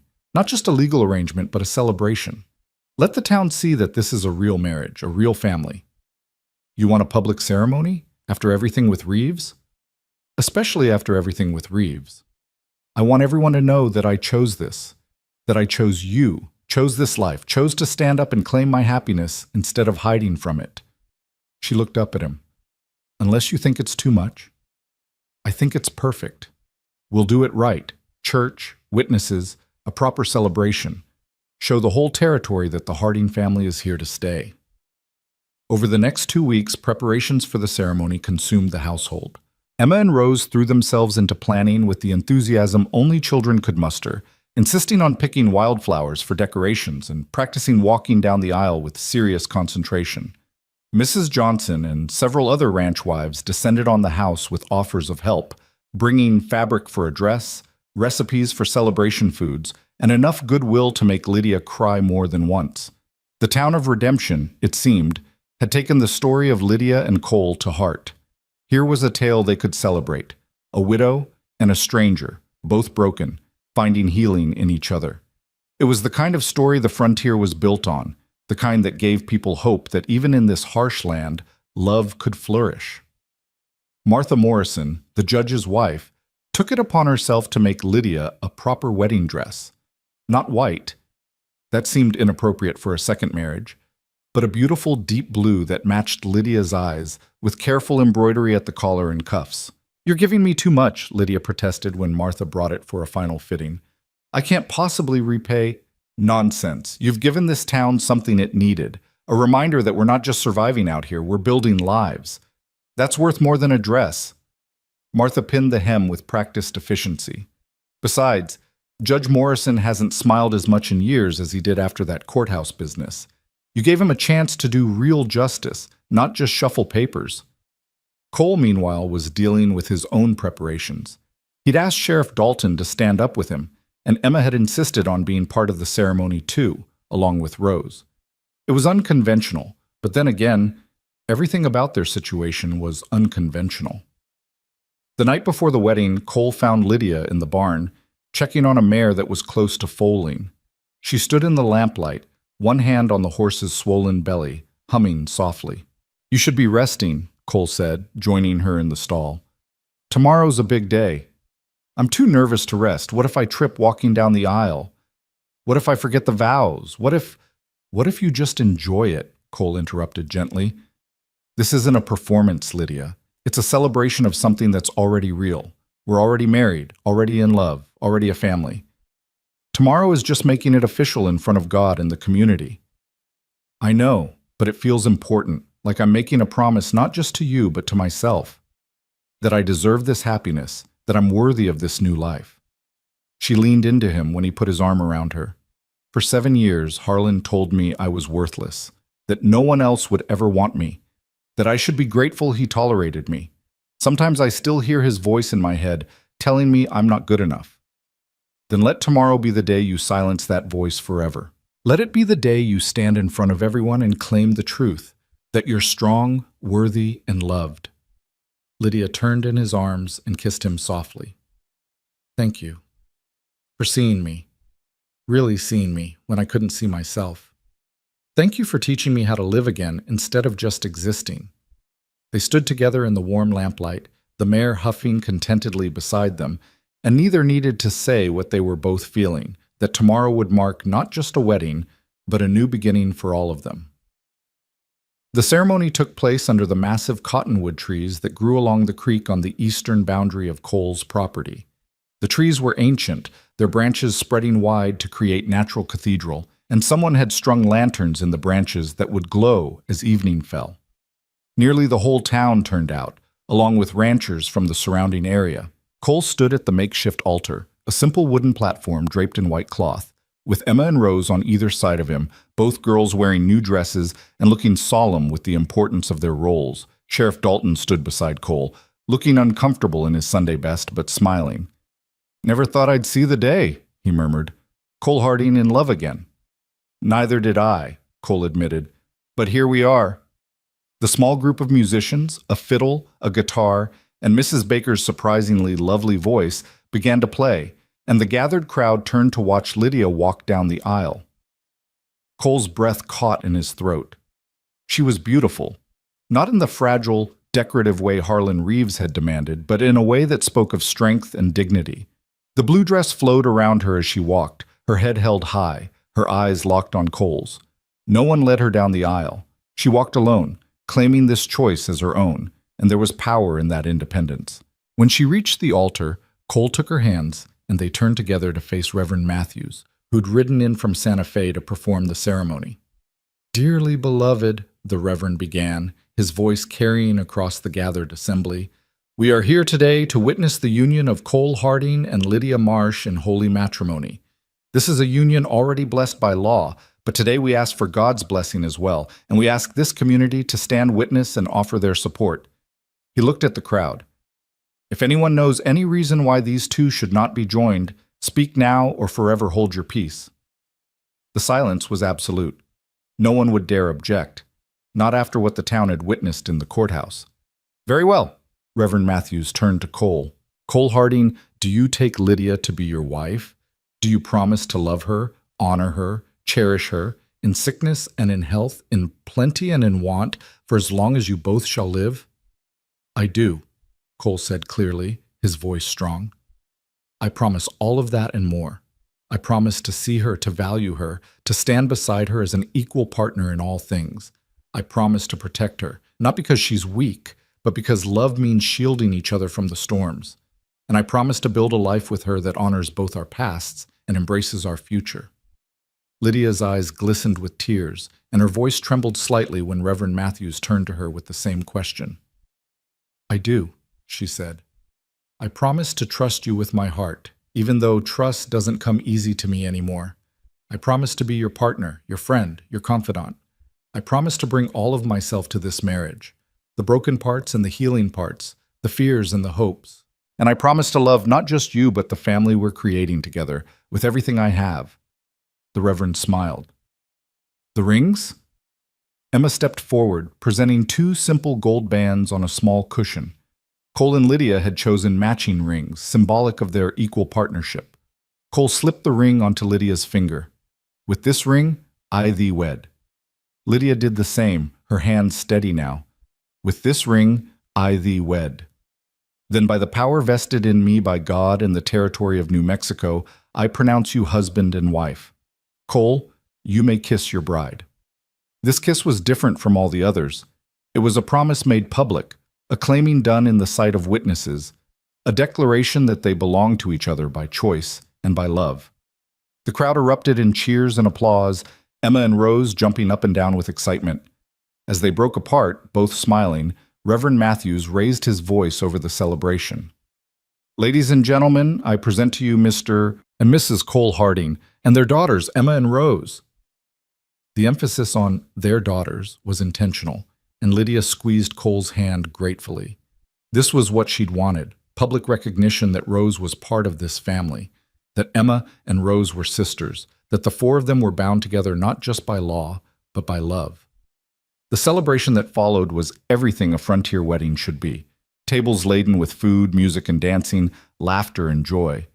Emma and Rose danced together until they collapsed in giggles, then begged the adults to dance too. Cole hadn't danced since Sarah died, but he swept Lydia into his arms and moved with her across the grass beneath the cottonwoods, both of them laughing at his rusty skills.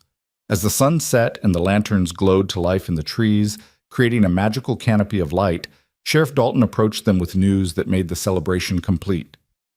"Just got word from Santa Fe," he said. "Harlan Reeves pleaded guilty to all charges. He's going to prison for 15 years minimum, possibly longer. The judge threw the book at him. Fraud, assault, attempted kidnapping, everything. He's done, Lydia. He'll never hurt you or Rose again." Lydia sagged against Cole in relief. "It's really over. Truly over." "It is," Dalton confirmed. "You're free to live your life without looking over your shoulder." As Dalton walked away to join the celebration, Lydia turned in Cole's arms and kissed him deeply, not caring who saw, not hiding her joy or her love or her overwhelming relief. "We did it," she whispered against his lips. "We survived. We won." "We did more than survive," Cole said. "We built something beautiful out of the ashes. We found each other in the darkness and created light."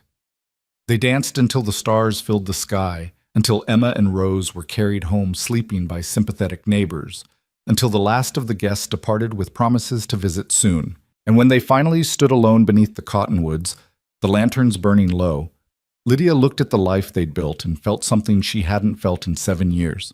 Complete, perfect peace. "Take me home, husband," she said softly. "Gladly, wife." They walked back to the ranch house hand in hand, ready to begin their life together not as strangers bound by necessity, but as partners bound by choice, love, and the unshakable conviction that they were exactly where they belonged. The first light of dawn filtered through the bedroom curtains, painting everything in soft gold, and Cole woke to find Lydia already awake beside him, her head propped on one hand, watching him with a gentle smile. "How long have you been awake?" he murmured, reaching up to tuck a strand of hair behind her ear. "A while. I keep thinking I'll wake up and discover this is all a dream, that I'm still running, still afraid, still alone." Her voice was soft but steady. "But then I see you, and I know it's real. We're really here. We're really safe. We're really married," Cole added, pulling her closer. "Properly married now, in every way that matters." They lay together in the quiet morning, neither wanting to break the spell of peace that had settled over them. For the first time in 3 years, Cole felt whole again, not replacing what he'd had with Sarah, but creating something new and equally precious. Different love, but no less real. A soft knock on the door interrupted the moment. "Papa? Lydia?" Emma's voice came through the wood. "Rose and I made breakfast. Well, we tried to make breakfast. You should probably come check before anything catches fire." Cole and Lydia exchanged amused glances and dressed quickly, emerging to find the kitchen in cheerful chaos.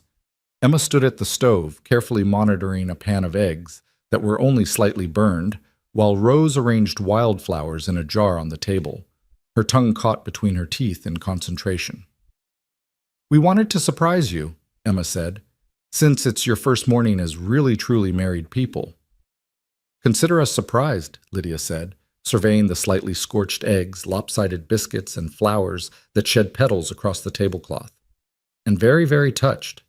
They sat together as a family, eating breakfast that tasted perfect despite its imperfections, and Cole felt something settle in his chest that he hadn't even realized was unsettled. This was what home was supposed to feel like, messy and real and filled with love.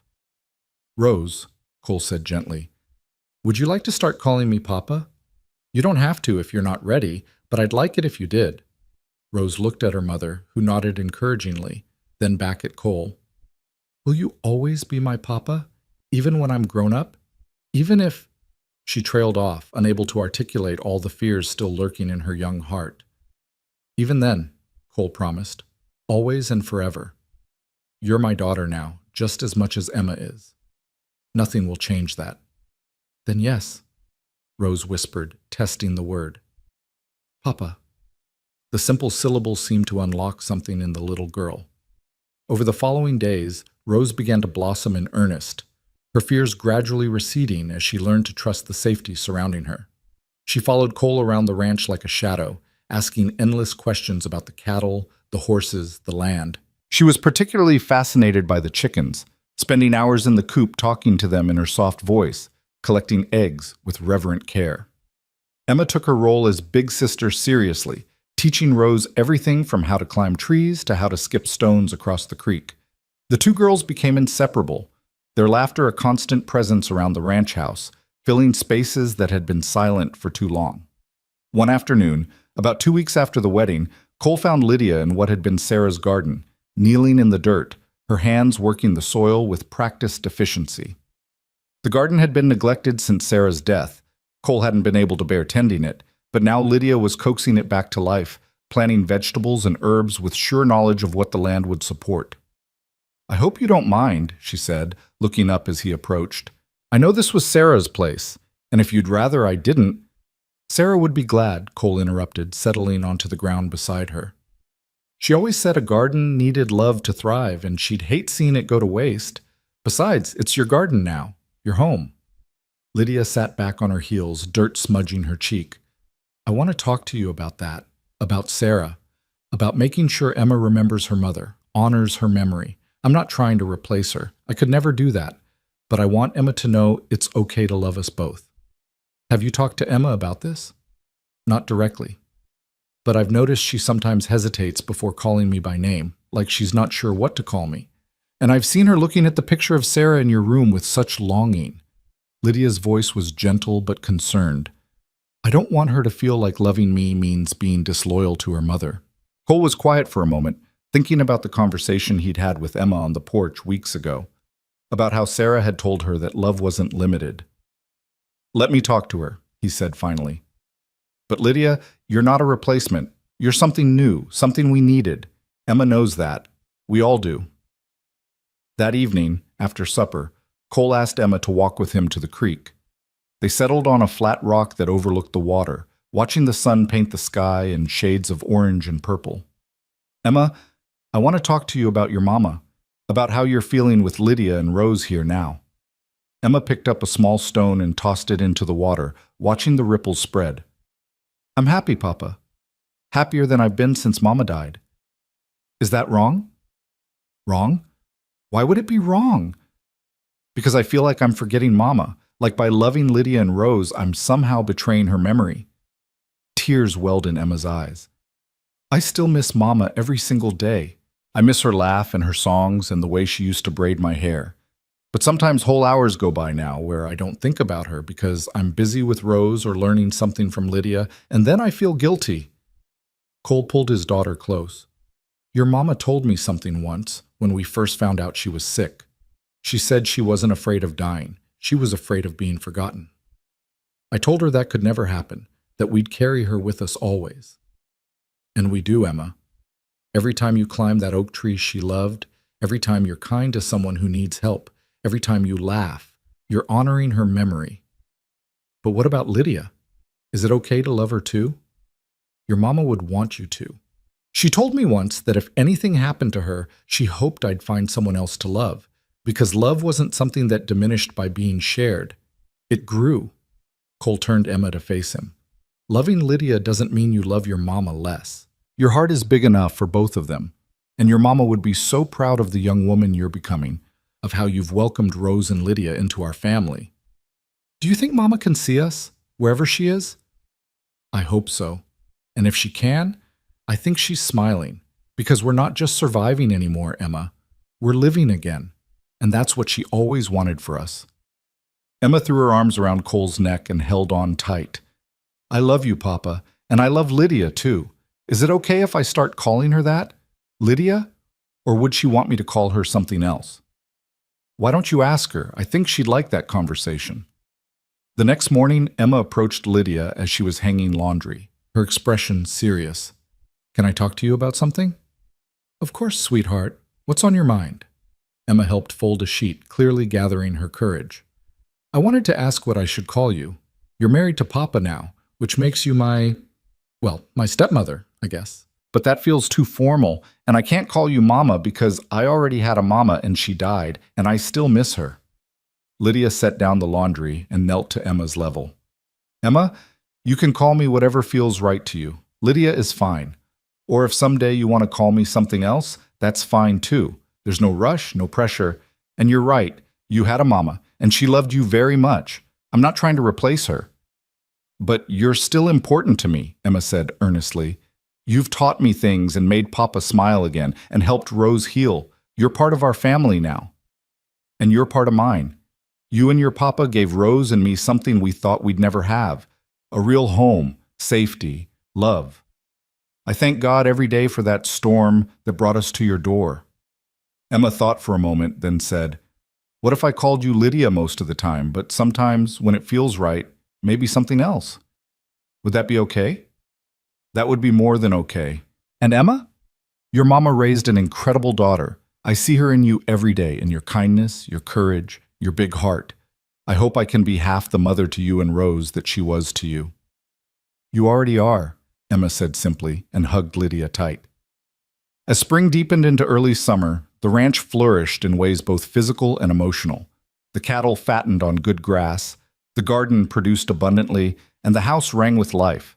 Cole and Lydia worked side by side every day, their partnership extending beyond the house into every aspect of ranch management. She had instincts about the land and animals that proved invaluable, and Cole found himself consulting her on decisions he'd once made alone. What do you think about moving the herd to the north pasture next week? He asked one evening as they reviewed the ranch accounts together. I'd wait another week, Lydia said, studying the map of the property. The grass isn't quite ready up there yet. Give it time to strengthen, then move them. We'll get better weight gain that way. You're probably right. Cole made a note. You know, I spent years running this ranch alone, convinced I had to figure everything out myself. It's nice to have a partner. It's nice to be valued as one. Lydia looked up from the ledger. Harlan never wanted my opinion on anything. He said women didn't have the brains for business. I knew more about ranching than he ever did, but he wouldn't listen. His loss. And our gain. Cole reached across the table and took her hand. Have I told you today that I love you? Only 3 times. You're slipping. Then let me remedy that. I love you, Lydia Harding. I love your strength, your wisdom, your laugh, the way you sing when you think no one's listening. I love how you are with the girls, how you've made this house a home again. I love... Papa! Lydia! Come quick! Rose's urgent shout from outside interrupted the moment. They rushed to the door to find both girls in the yard, pointing toward the barn. Belle is having her foal, Emma called.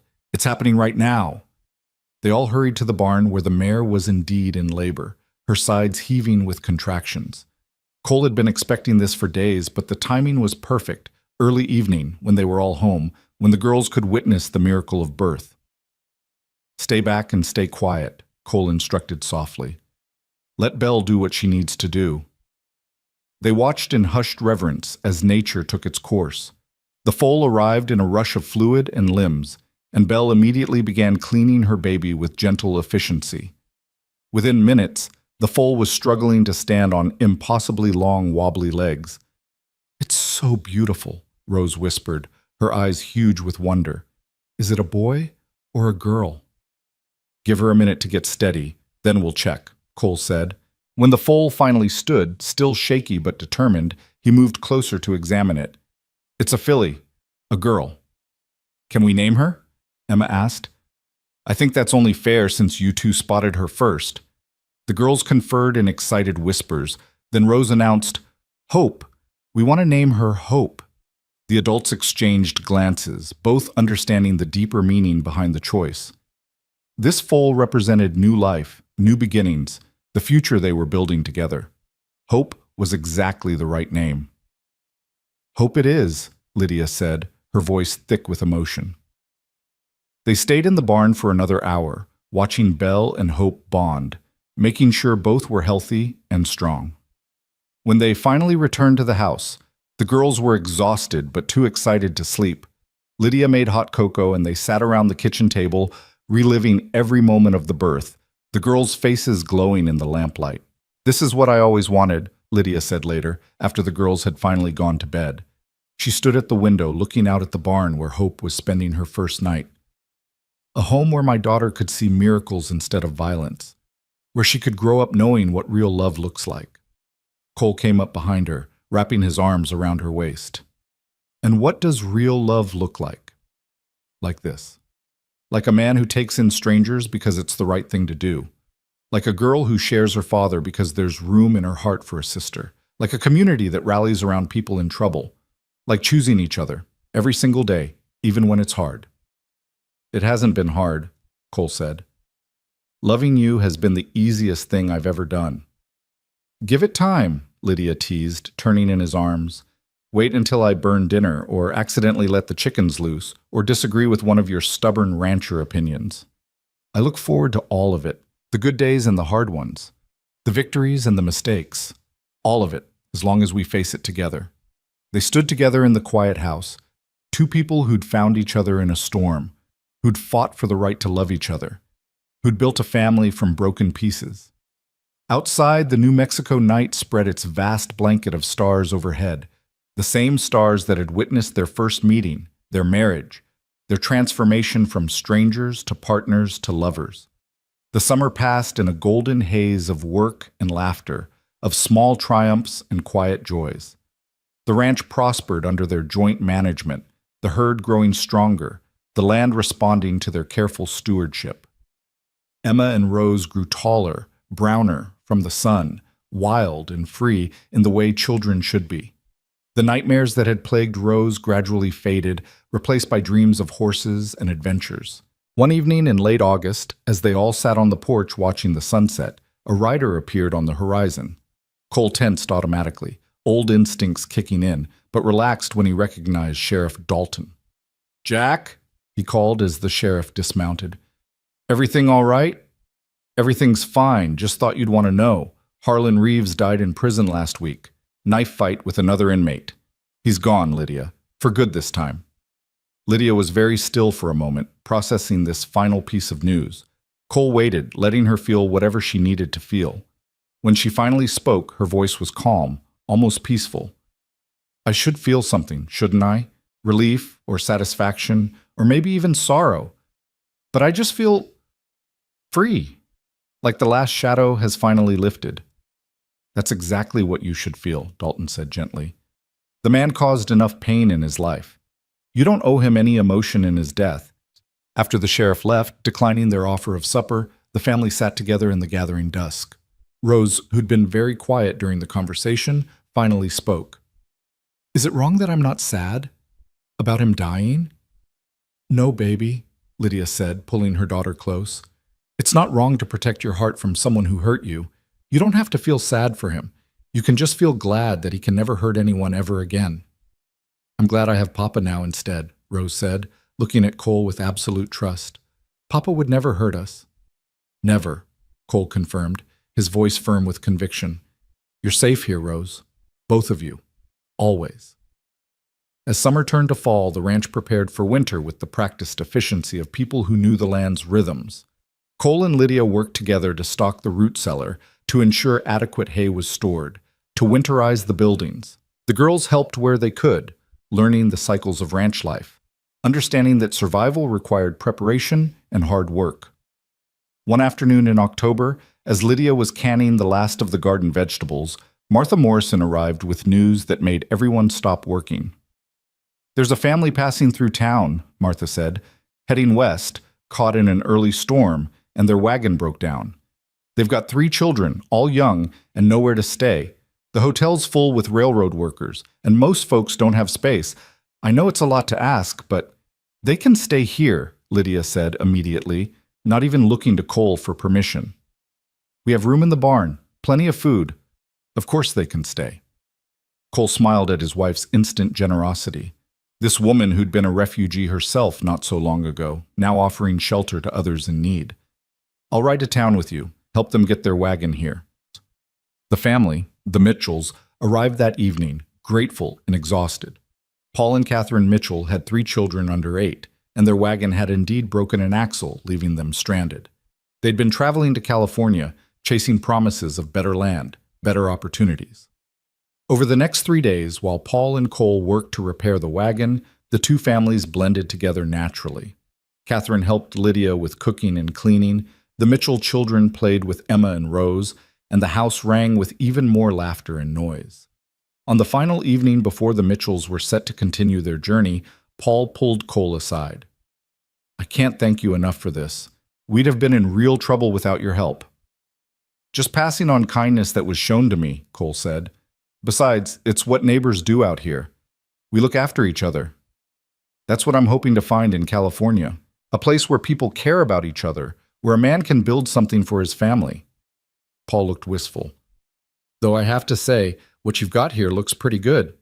You've built a real home, Cole, a real family." "I have.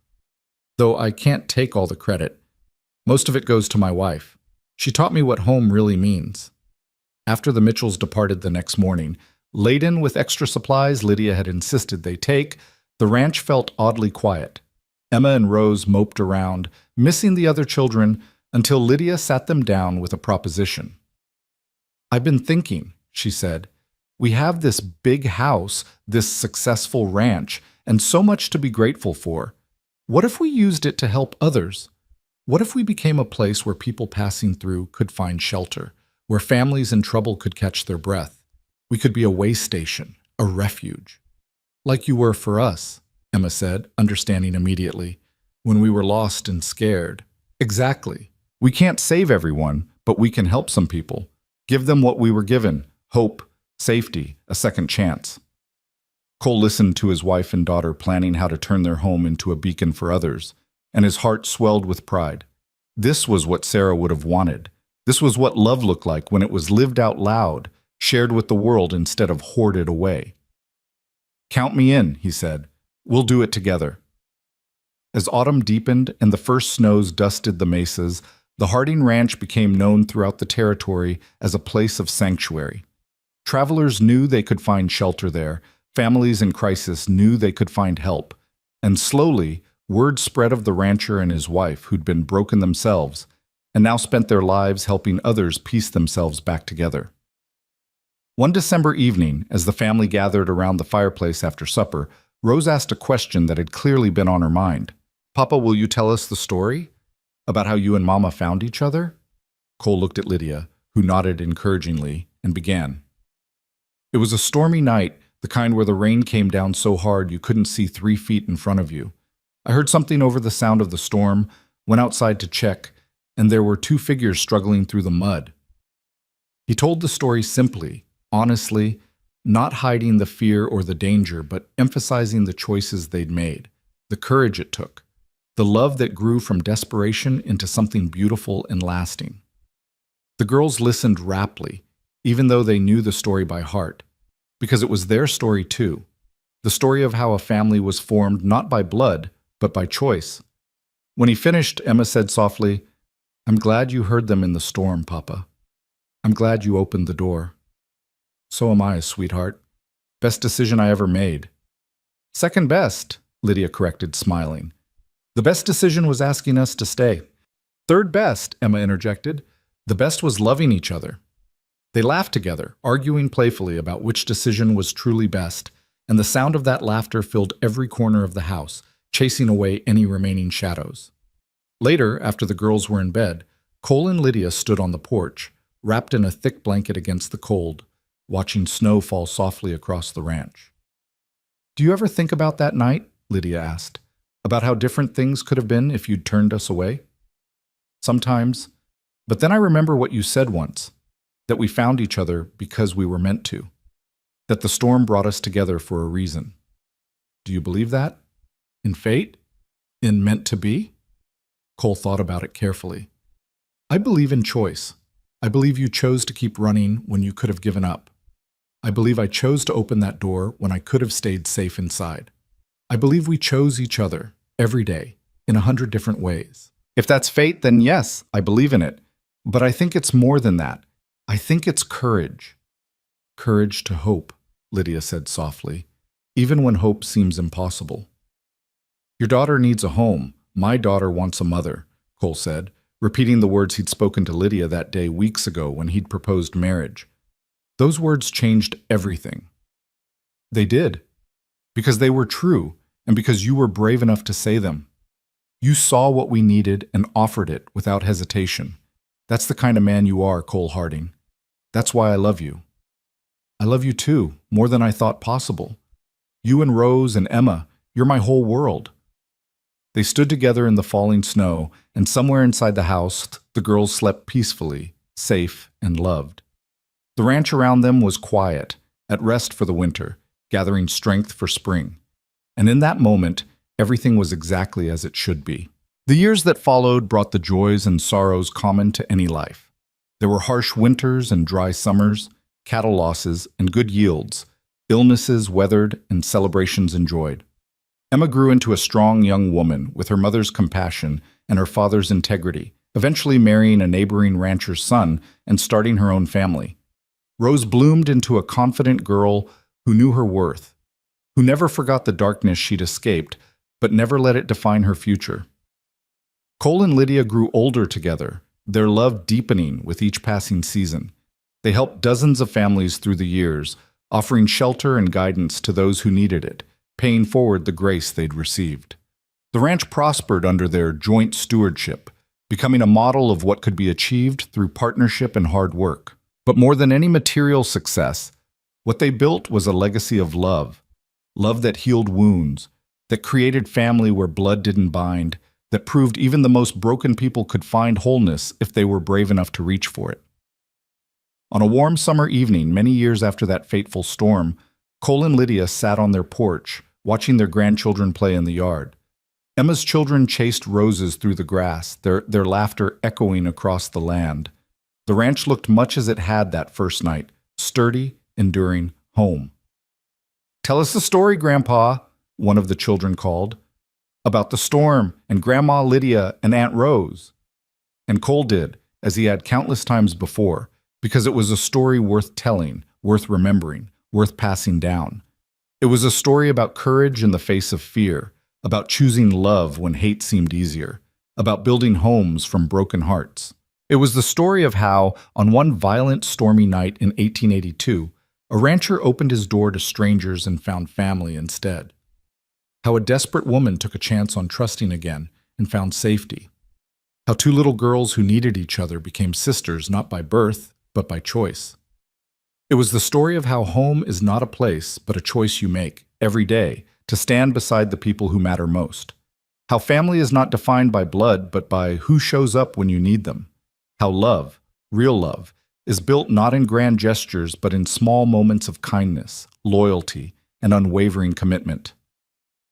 As the sun set over the New Mexico landscape, painting the mesas in shades of gold and crimson, Cole reached for Lydia's hand. She laced her fingers through his, and they sat together in the peace they'd earned, the love they'd chosen, the home they'd built from nothing but hope and courage. And under the cottonwood trees where they'd pledged their lives to each other all those years ago, where wildflowers still bloomed each spring, where future generations would gather to hear the story of how it all began, the legacy of Cole and Lydia Harding lived on. A legacy that proved no matter how dark the storm, no matter how long the night, morning always comes for those brave enough to wait for it, wise enough to open their doors to possibility, and strong enough to choose love over fear. In the end, that was what it all came down to, choosing love. And they had chosen well.